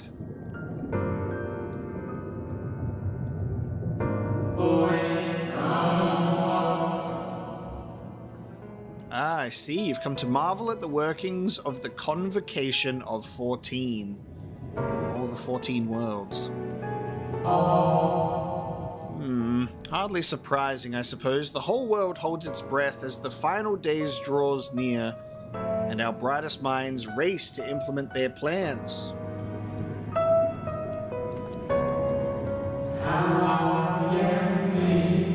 Thus, you must understand that gaining an audience at this time will be next to impossible. You should hurry home now before your families begin to worry. You need me to walk you back?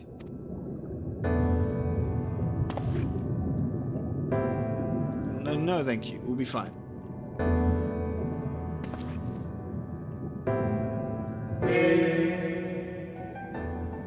Very well. Take care, little ones. How curious.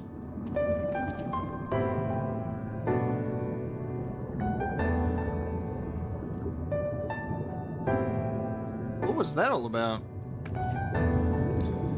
To my eyes, these people appear as arcane entities. I suspect Emmett Selk wove them from ether much as he reconstructed the rest of the city. The final days.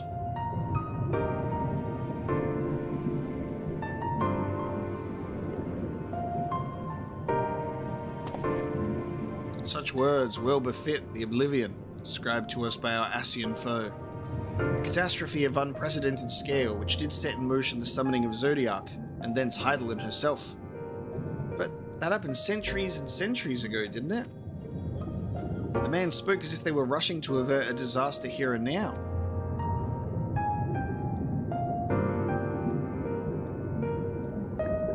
Unless, for these people, the distant past is here and now. I believe thou hast the right of it, Master Alphino. This ethereal Amarot and its residents appear to be phantoms of a different age. Emmett Selk hath resurrected a memory, a moment in time from before the star was sundered. Indeed. He's given us context and backstory as we wade through his city here to reach him.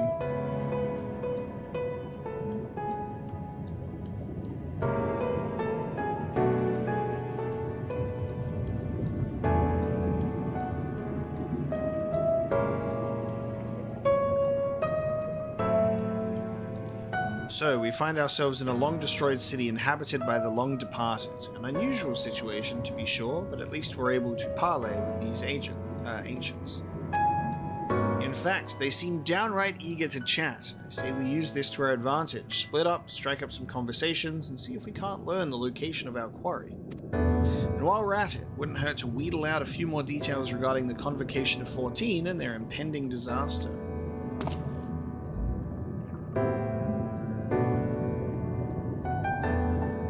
To mingling then. Let's meet back here when our jaws start aching.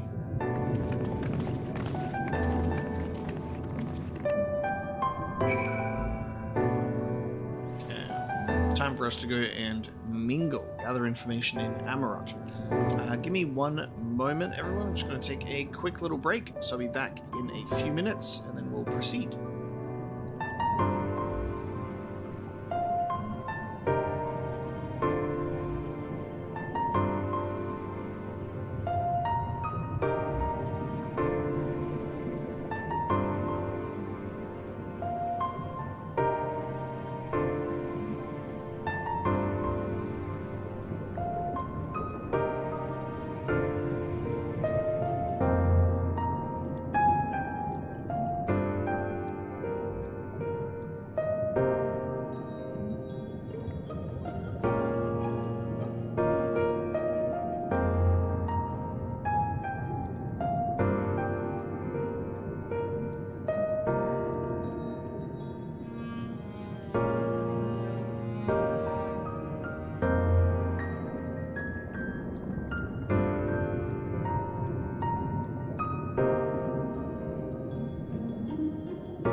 let us proceed.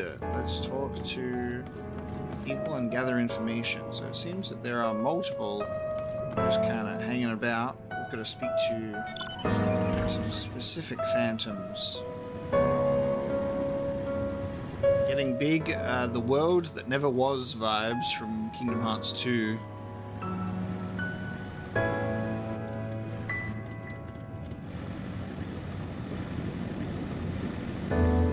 So these townspeople used to just all walk around in their robes and masks. Oh, there is also smaller ones. Anxious Amoratine. There's quite a height difference. Good gracious, child, where's your family? You should not be here alone at a time like this. Run along home, quickly now. Have you not heard? Though yet confined to the lands across the sea, a terrible phenomenon afflicts our star. They are calling it the final days.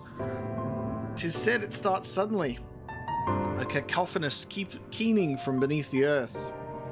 The sound distorts all living things within earshot and wrests from us control of our creation magics. Once that happens, all is lost. Fear, pain, despair.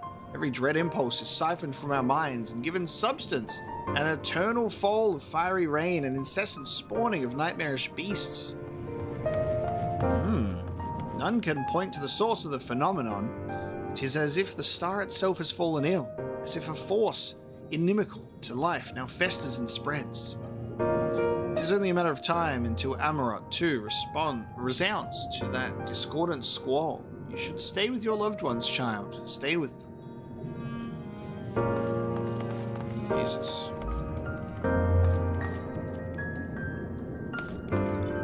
Oh. I can't slide cast a mount, of course.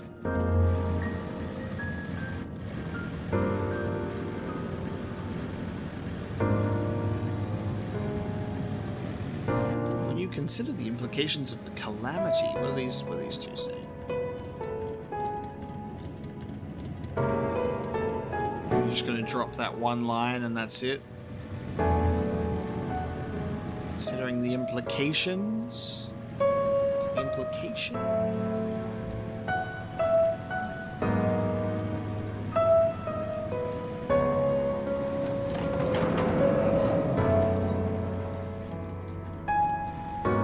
Loquacious.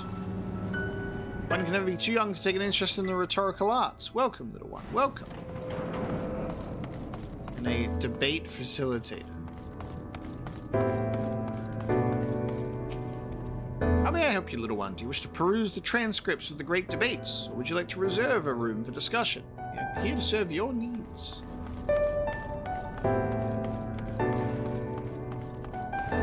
Optimistic. It would seem that the hall is host to a most precocious visitor this day, and what, pray tell, shall be the subject of our discussion, young one? The convocation in their handling of the coming peril.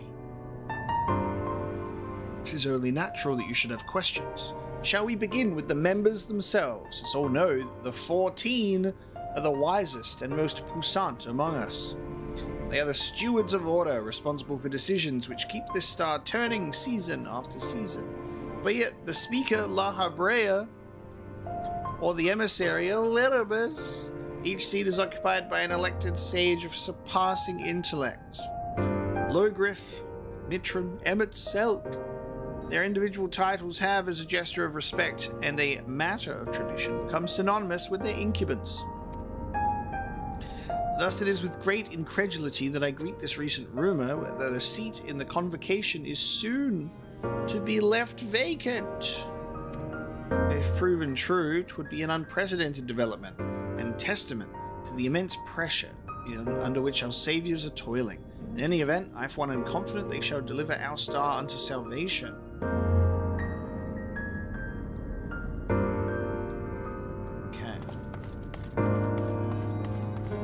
Organization 14.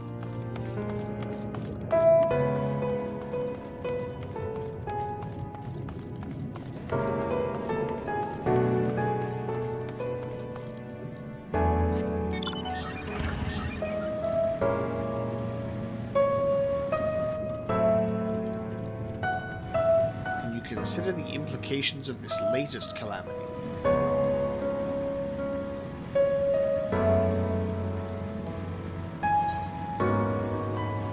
Bureau of the Architect.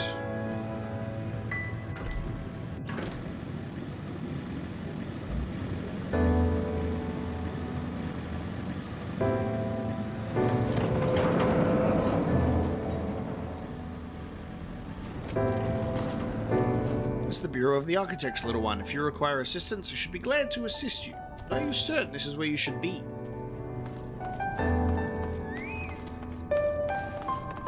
The passionate one. They're just all described by the mood that they're in. This your first time here? Take a number if you haven't already, then settle in for a good long wait. The Concept Clerk. Welcome to the Bureau of the Architect, little one. I should be glad to assist you in locating the concept you seek after I've finished assisting those ahead of you in the queue. The Pragmatic one. An audience with Emmett Selk. I'm afraid you have the wrong office, little one. Besides, you'll be far too busy to field the questions of curious children. Surely you've been told of the looming catastrophe. Every resource available to the convocation must be spent upon ensuring our world survives. They've yet to make an official announcement, but it is said the 14 are moving forward with a plan of scarce, credible proportions. One which promises to grant will to the very star itself. Yo, you don't say. They will invoke our mightiest spells of creation to birth an entity of all-encompassing magnificence. And then they will rewrite the laws of existence. Zodiac. 'Tis a huge undertaking, and it must be completed ere the corruption spreads this far. Thus I say to you again, do not hold out hope for an audience.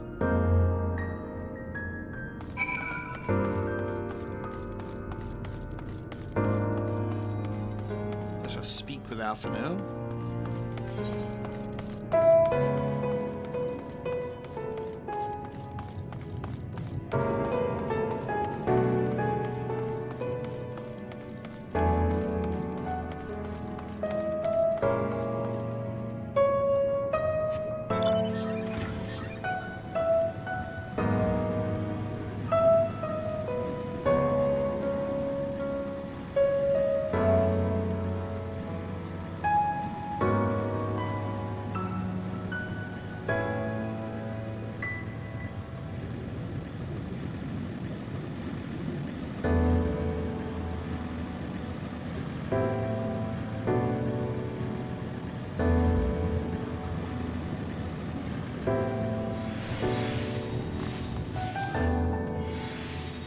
Omega, if I was not certain before than I am now, the people of this city believe they face the end of the world.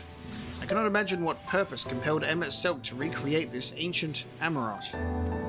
And yet, I fancy I hear his words to us echoing throughout this ocean trench. He would have his story known. Indeed he would.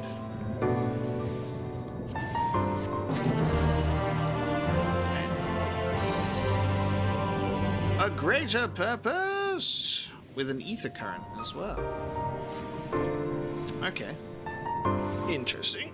We can compare notes once the others return. Hopefully then our next move will become clear.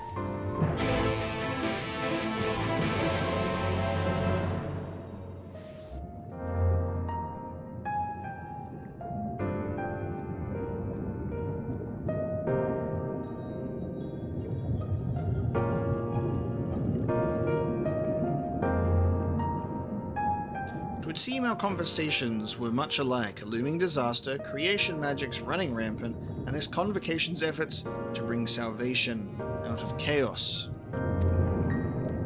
I suppose there was talk of little else in the time when these events came to pass.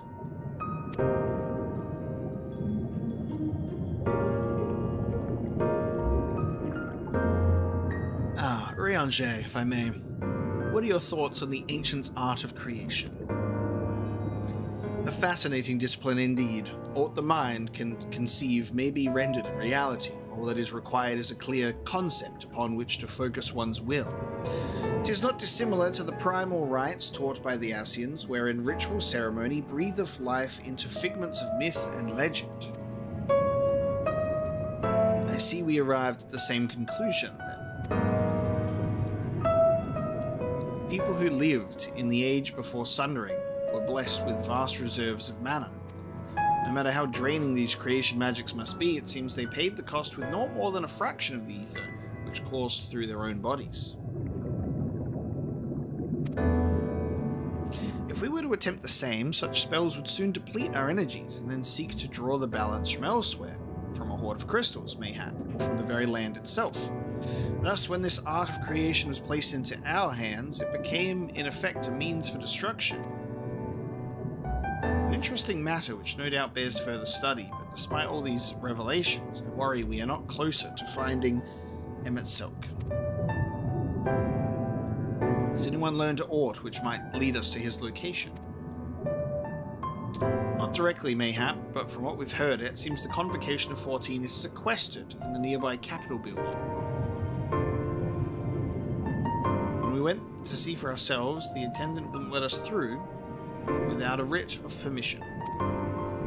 So we tried our luck at the Bureau of the Administrator, where we thought these permissions might be issued, but the clerk said there he couldn't help us since our names didn't appear in the registry.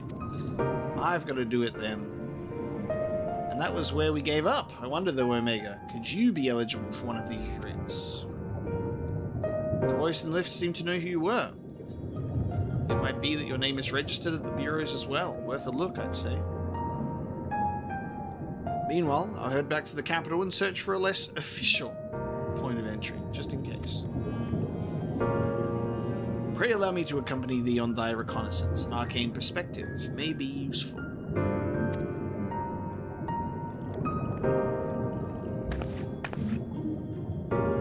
I think I'd like to speak with more of these agents. Maybe they know something that could help cure Omega's condition.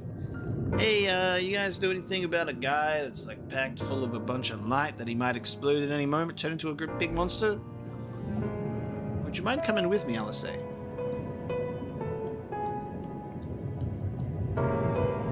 Of course I don't mind. Just lead the way.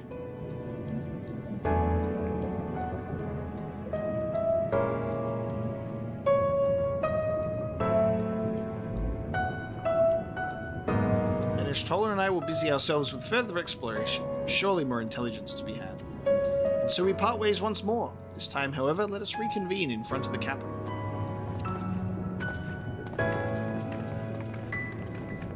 Well, alright then.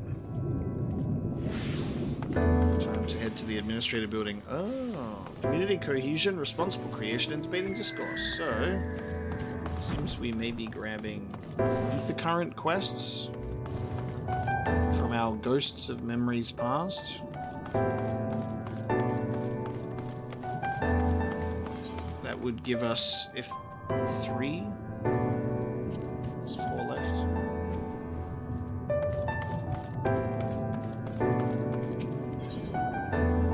Patronizing Amarotine, struggling to conceal their disapproval of your attire.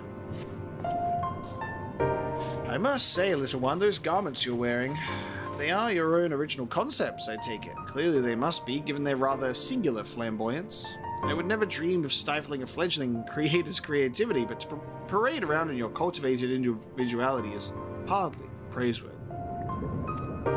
An Amarantine of character shares their creations with the community. They do not hoard them for their use alone. To delight in disparity is a mark of the morally deficient. Disparity engenders feelings of want and resentment, which degrade the bonds of fellowship. Thus, we do encourage creators to share and share alike, else we risk rekindling the embers of covetousness and violence that is ever smoldering in the hearts of all. Therefore, I must implore you, little one, to cast aside your original trappings and don the communal robes, so that you might acquit yourself as an equal among many. In doing so, you will be afforded greater respect and autonomy. That's right, be like everybody else, and you'll be fine. Worry not, for this will be a simple affair. I recall seeing a gentle soul outside the Hall of Rhetoric, carrying robes perfectly suited for one of your diminutive stature. I'm sure they will be glad to share the wealth with you. Do hurry, little one. The eyes of the collective are ever watching and weighing your worth.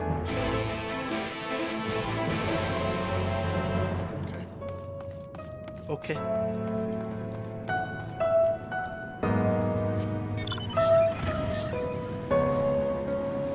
Go grab this one.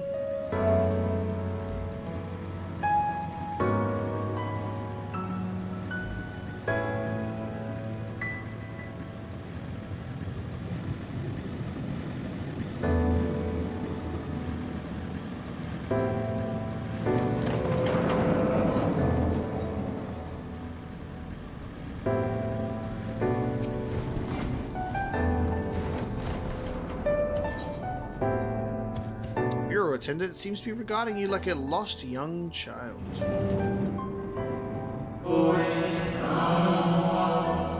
Spooky. Greetings and welcome to the Bureau of the Architect. You in need of assistance? It would be my pleasure to answer any questions you might have.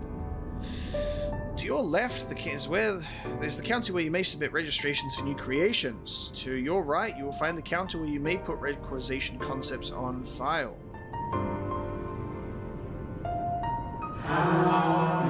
Am I correct in assuming you're not familiar with the services we provide? I see. What detailed explanation is in order then? You understand that by harnessing the powers of creation, we can give physical form to all manners of concepts, yes?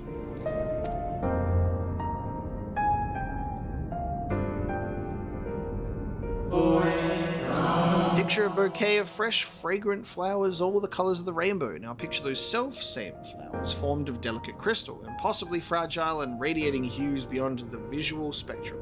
Every day our people push the boundaries of imagination to conceive new and striking designs like these. There are limits to what a single individual can shape with their abilities alone. Those who harbor greater ambitions may offer their concepts to others here. They might, with the strength of many, accomplish what one cannot.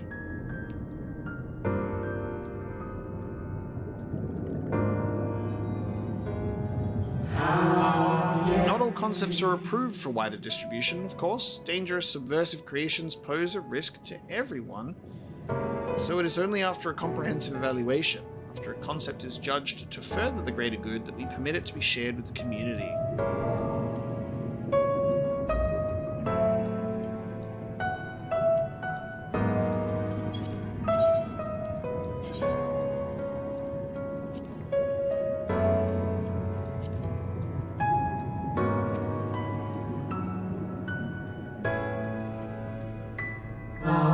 Understand, little one? Since you are here, I think you might benefit from conversing with some of the others currently availing themselves of our services. Why don't you go and speak with some of the citizens waiting for their registrations to be processed?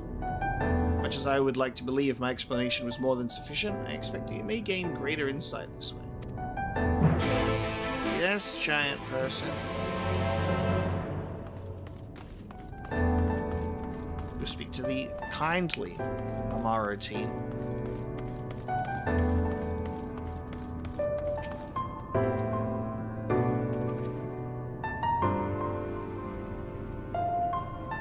Hello, little ones. So rare it is to see one of your size roaming about here. Come to learn about the Bureau, are we? I'm here today to register a new creature, boneless and with a semi-translucent skin. It drifts through the air like a dancer on a summer breeze. Its tentacles trailing behind. It utilizes gas bladders to propel itself from place to place, you see. Creative. I'll admit it's not the most elegant of designs. I'd not shed a tear if it were rejected. Quite frankly, what can I say? I take pleasure in conceiving unorthodox designs. A beginner like you shouldn't take after me, though. If you're looking to pick up a few tips, you should probably ask someone else. Ah, is that my number they just called? If you'll excuse me.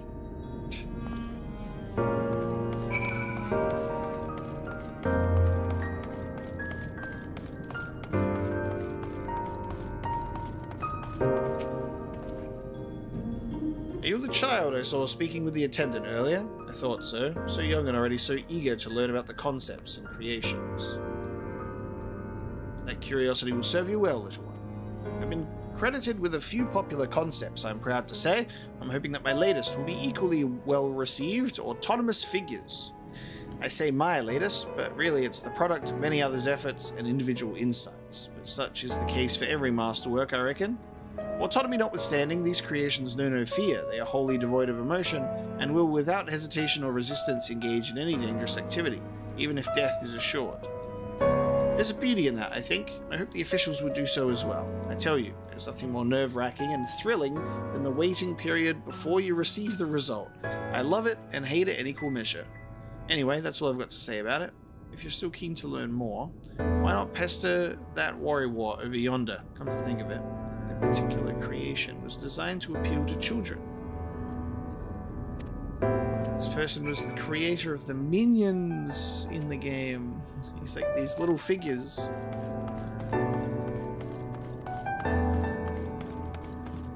The Addled, MROT.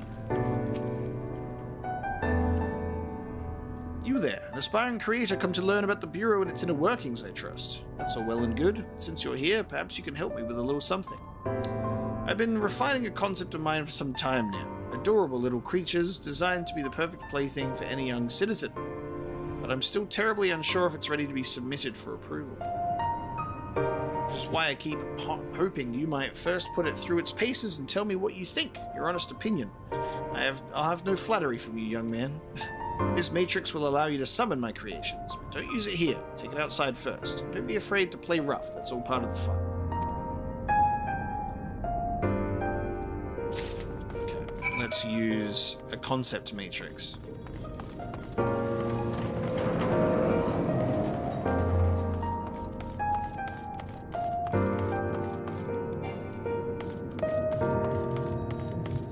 I guess we gotta go super far.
How long is long ending sequence though?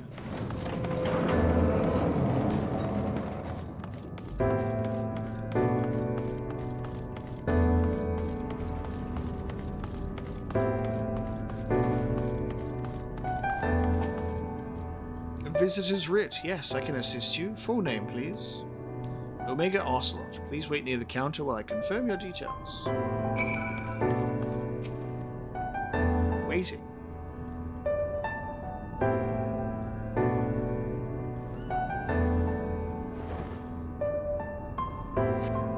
Omega Ocelot, your application is ready for collection. I didn't have to wait that long. That's nice. As your residency was approved by Emmett Selk himself, further forms of identification will not be required. Okay, that makes sense. Here are your application documents. Submit them at the Bureau of the Secretariat, and the clerk will issue you a visitor's writ for the capital.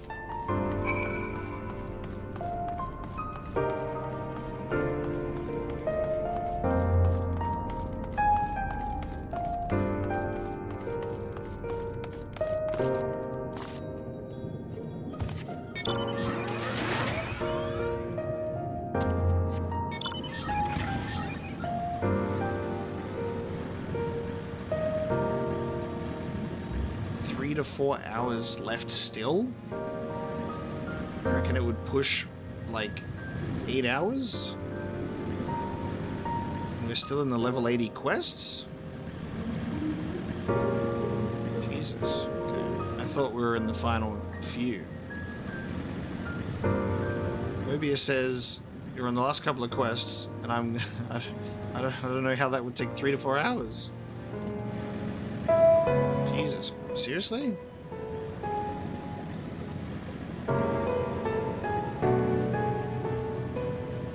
Two at most. Damn. I thought we'd be done in like the next 30 minutes to an hour. That is, ooh, okay.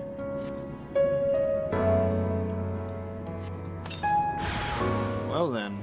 If that's the case, sorry everyone, we're not finishing Shadowbringers today. I did not expect that amount of length for the final few cutscenes, or the final few missions. I guess that's the tough thing when you're like, we're gonna finish it today, but I also don't know how long that's gonna take.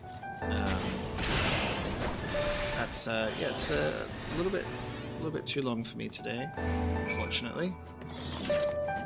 I just created some mischievous playthings.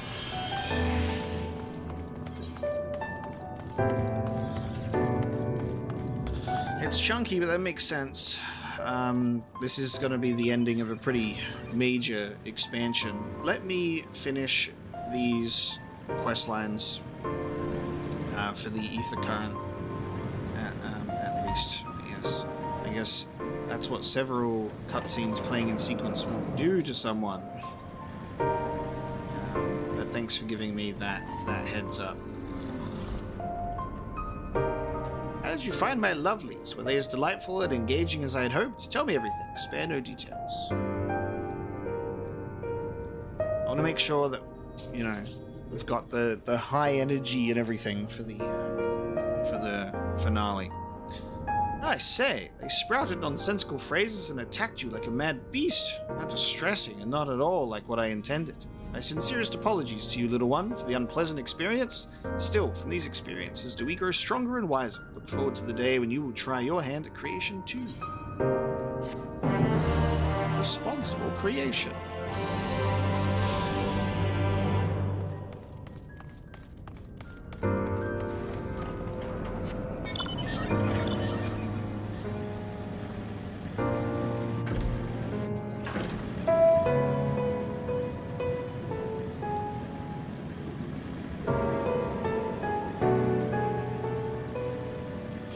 We'll have to do the Shadowbringers finale, at least for this story, on the weekend. Because I got It Takes Two with Dex on my Friday morning. So we'll probably do Shadowbringers on the Sunday morning, I would say.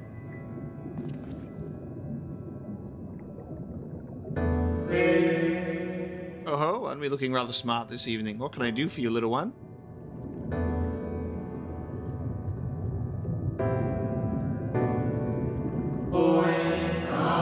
Robes to serve in lieu of your ensemble. Ah, how prudent. Alas, I have nothing I can offer you at this present time.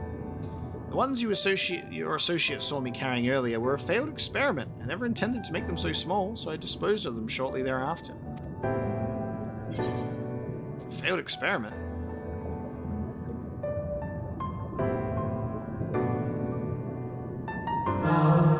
By your bemused expression, I gather you find it odd that your elders can fail in so simple an application of creation magics.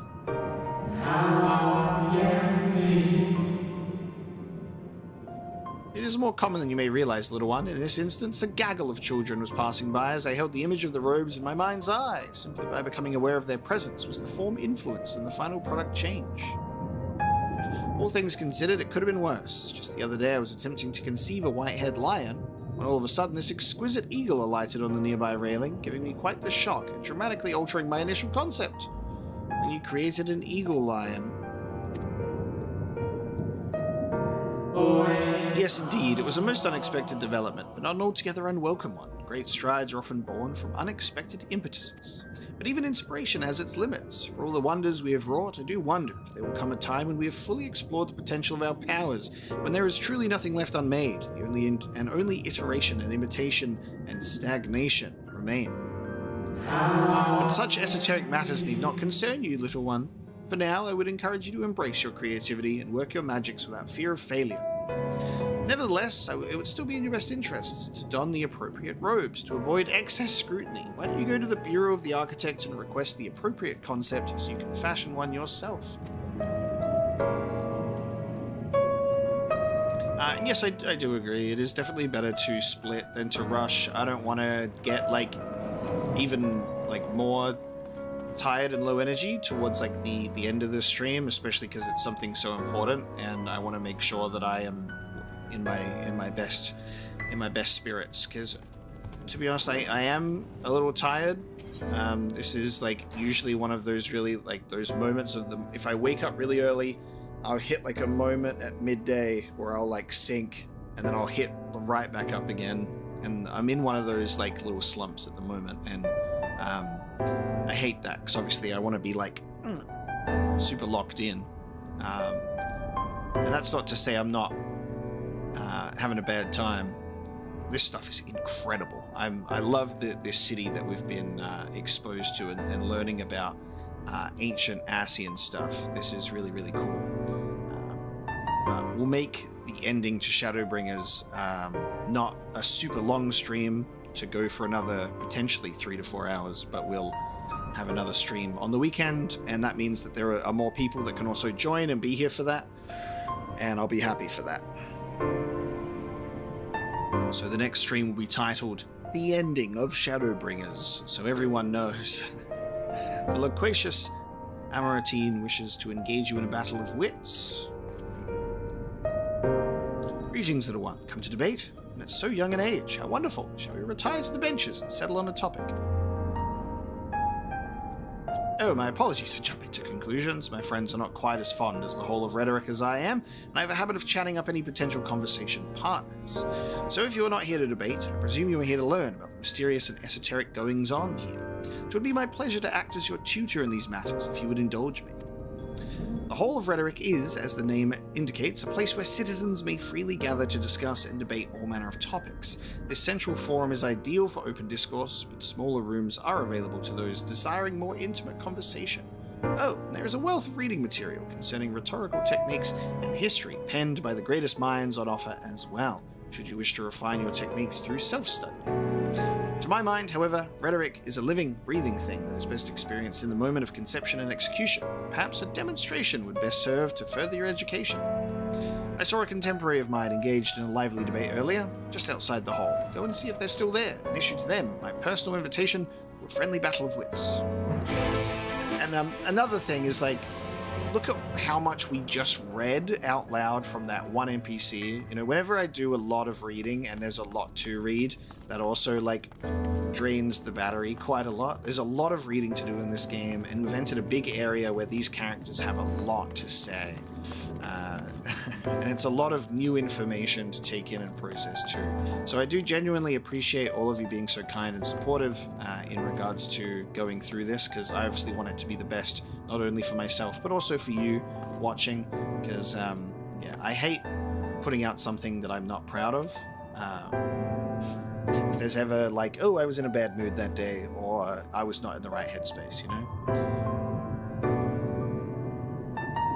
But that is precisely my point, that their obsession with this so-called mandate to approve only the most beneficial concepts for wider distribution, never mind the ridiculous subjectivity of their criteria, has led the Bureau of the Architect astray from its original purpose. And it's like we've gone to the city, it's like hanging out with a bunch of like super smart scholars that are always debating and studying, creating, and they've got all these big words, and it's like I'm in class right now, and they're all being like, and so we're going to debate the nature of the universe as it is today.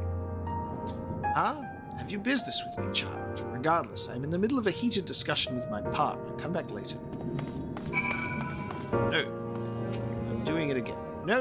My position has nothing to do with the intrinsic value of unique identity and whether or not it is retained. Rather, I posit that reproductions of a given concept are inherently imperfect, and thus they are themselves unique, albeit in minor and significant degrees.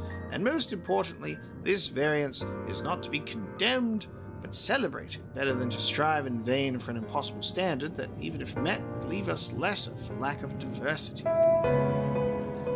The Amaratines appear to be engrossed in their debate, utterly deaf to you and your pleas for attention. I'm still standing here and I'm just like tugging at the robe from above. I'm just like, hello? My, aren't you a stubborn little bugger? Strangely endearing, I must admit. But we all have time. We all have all the time in the world. No, we don't. We're in the final days. Why are you so insistent that I speak with you this very instant?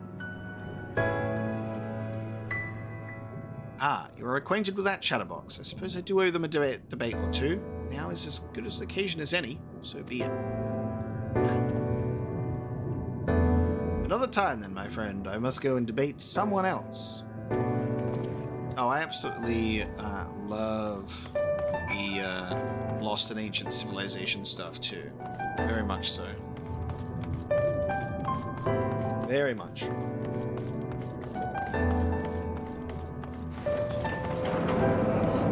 because we're pushing the end of Shadowbringers back to another stream, I normally would say, I'm going to do it tomorrow, and we'd do that, but unfortunately I have house inspection tomorrow morning, so I will not be able to stream, sadly.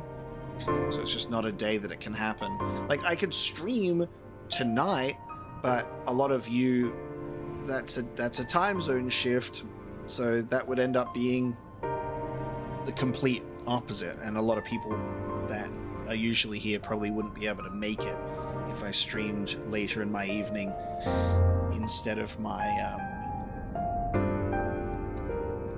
morning. No, I'm not moving. My house that I currently live in gets inspected by real estate agents. That's a very standard process of renting.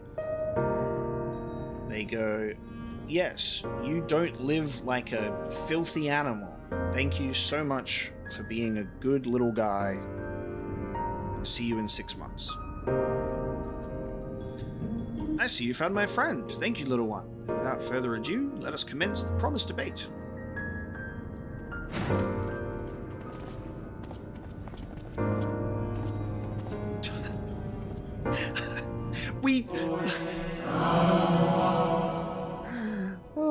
I think the funniest part about this is because this city is to scale of these people that live here, like, we look shrunk down. We don't look normal sized. We look like we have been shrunk. In this specific scene, I feel it more than ever. This is the very specific shot, right? Where it's just like, we're so small. See, so you guys, you're up at 5 a.m., you're up at 4 a.m. Like, if I streamed in 12 hours time when it was in your afternoon, would you even be available? Because that would be like 11 p.m. for me in the evening. I don't know if that is even a more suitable time for you guys, or whether you're busy in your afternoons. You know? Time zones are one hell of a thing. As to the matter of what subject we shall debate today, I propose the recent calamity which has befallen our friends across the pond. What say you? The recent calamity from across the pond, eh? The singular point of contention is, of course, whether or not Amarot should intervene on their behalf. I believe we should. The scale of the disaster which threatens that distant metropolis is of a scale heretofore unseen, and so equally considerable resources must be committed to counteracting its effects. I disagree. The scale concerns me less than the nature of the proposition itself. Who are we to unilaterally intervene in the affairs of those half a world away? Are we to be the saviors of one and all? Such arrogance may well lead to our own downfall. This is a very important debate that we're getting a lore drop from at the moment. Very curious indeed. While I understand your concerns from a philosophical standpoint, I fear you are too quick to dismiss practical considerations out of a desire to maintain an unassailable moral authority. Yep.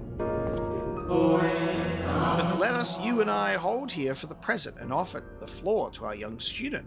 You have heard our opening salvos in this debate concerning the fate of our neighbors across the sea. What is your opinion on the matter?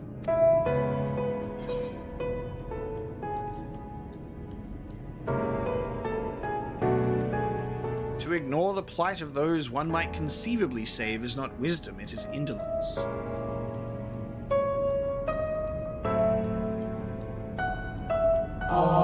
Indeed, indeed. The same can be said regardless of one's opinion of the morality of intervention. There is a clear and undeniable benefit to Amarot in using this situation as a testbed for our newest creations, that we might develop and refine our defenses against a potential threat to our own fair city.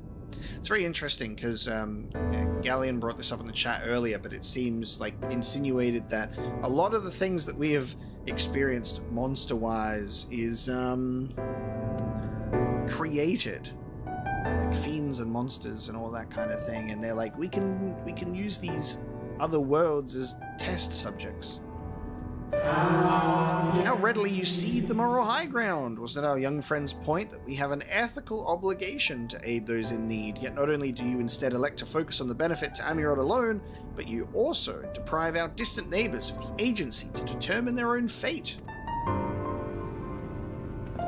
You misunderstand me. What benefits Amurat benefits all creation, I firmly believe, for the knowledge and wisdom we stand to gain from intervention can then be shared with others, empowering everyone to more effectively surmount similar trials in the future. God, this city is filled with a bunch of nerds who love debating each other for hours and hours and hours on end. Fancy another debate today, chap? It was a sporting one yesterday. 12 hours long it was, when we said a lot of words to each other. Shall we do it more? Oh, we're so small on the chairs. See, because like when I'm walking around this area, even though this is a very, very large area that is scaled for these residents, I don't feel like I'm shrunk down and small. But then for some reason, when it's in the cutscene, the way that it's framed, I'm like, I'm Stuart Little. I must say, it has been far too long since I engaged in such a refreshing exchange of ideas. My colleague was equally delighted by the opportunity, you may be assured. Some decry it is little more than an academic exercise. After all, we failed to reach a meaningful consensus, but I dare say they missed the forest for the trees. Are we not more enlightened by the experience? Have we not been exposed to a greater variety of viewpoints? Is there not value in this alone?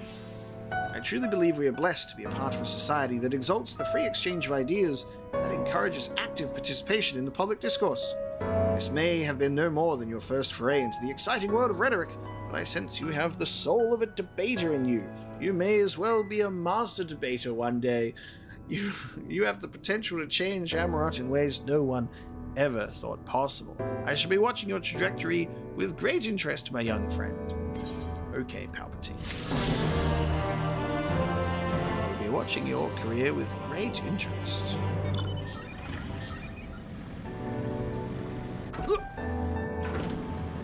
Off we go to the next one.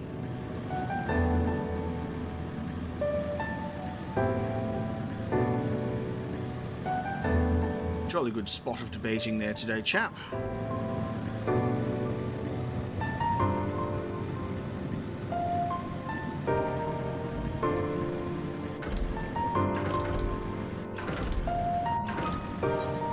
And then there'll be one more.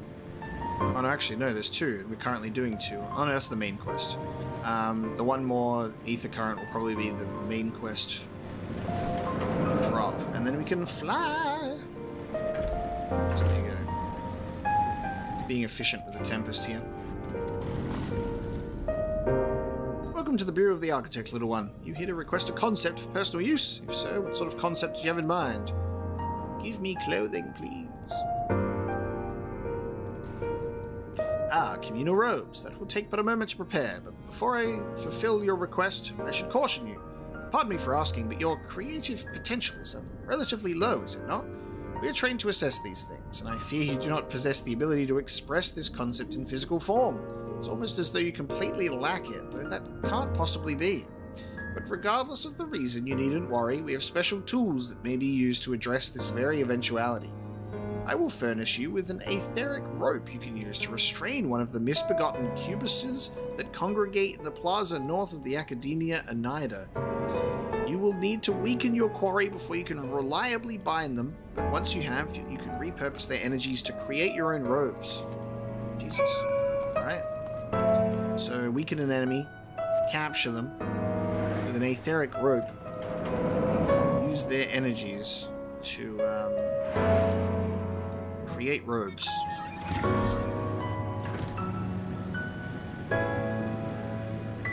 Indeed.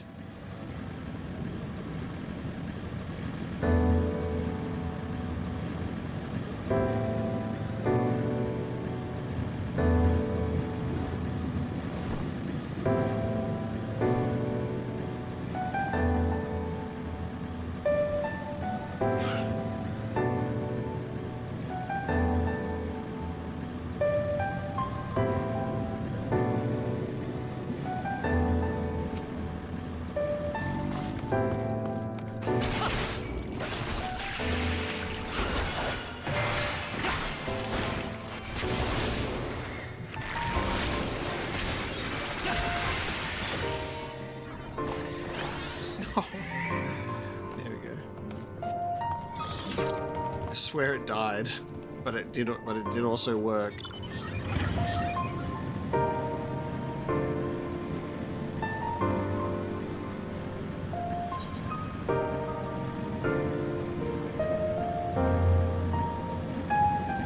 Yeah, so did I. I was like, oh, it's been killed, but no. I think luckily it just worked in time.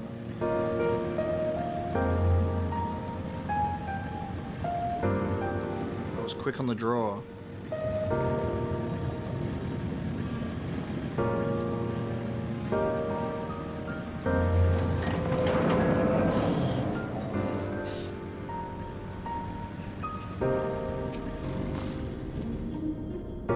Welcome back, little one. Did you succeed in binding a cubus? Yes.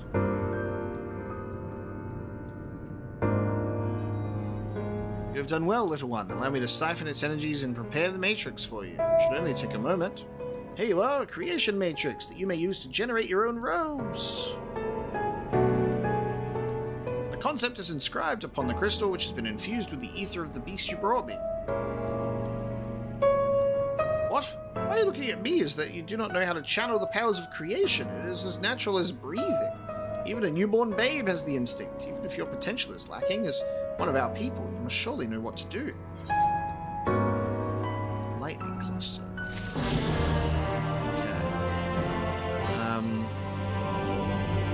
Okay. So, do we have robes or not? I guess not. The crystal is a crafting material. So it can go into crafting it. Very good. Yeah, deliberately bullying. Wonderful. Well, there you go. That's our Ether Current quests done. We are in the lost and ancient city of Amarot, and apparently, as much as I thought that there was probably an hour left of running through Shadowbringers, it appears that there is much more for us to run through. And of course, we'll probably have lots to say and talk about after things are said and done, which is very exciting indeed. So we are going to bring this Shadowbringers stream to a close today. Thank you so very much for joining me, everybody. Apologies that we couldn't run it through to the finish line today, but we will be finishing it before the end of the week. So I'll schedule another stream for the weekend. Hopefully we can have some more people attending, and we'll have a fun time seeing how Shadowbringers will come to a close. So glad that we're playing this way more frequently and going through this story, because it's genuinely amazing. It genuinely is. It took us a long time to come back to Final Fantasy XIV, and I'm glad that we did, because we've been able to push through Stormblood and also Shadowbringers in a very good amount of time, and then we can go through role quests. I'm so excited to do the raids for Shadowbringers, and obviously the patch-related storylines. There's a lot to look forward to, especially the Hildebrand questlines more than anything. But as always, I appreciate your company, appreciate you watching and hanging out as we play Final Fantasy, and allowing me to have a super fun time to play this one. So thank you so much for joining me today, and I will see you next time for the ending of Shadowbringers.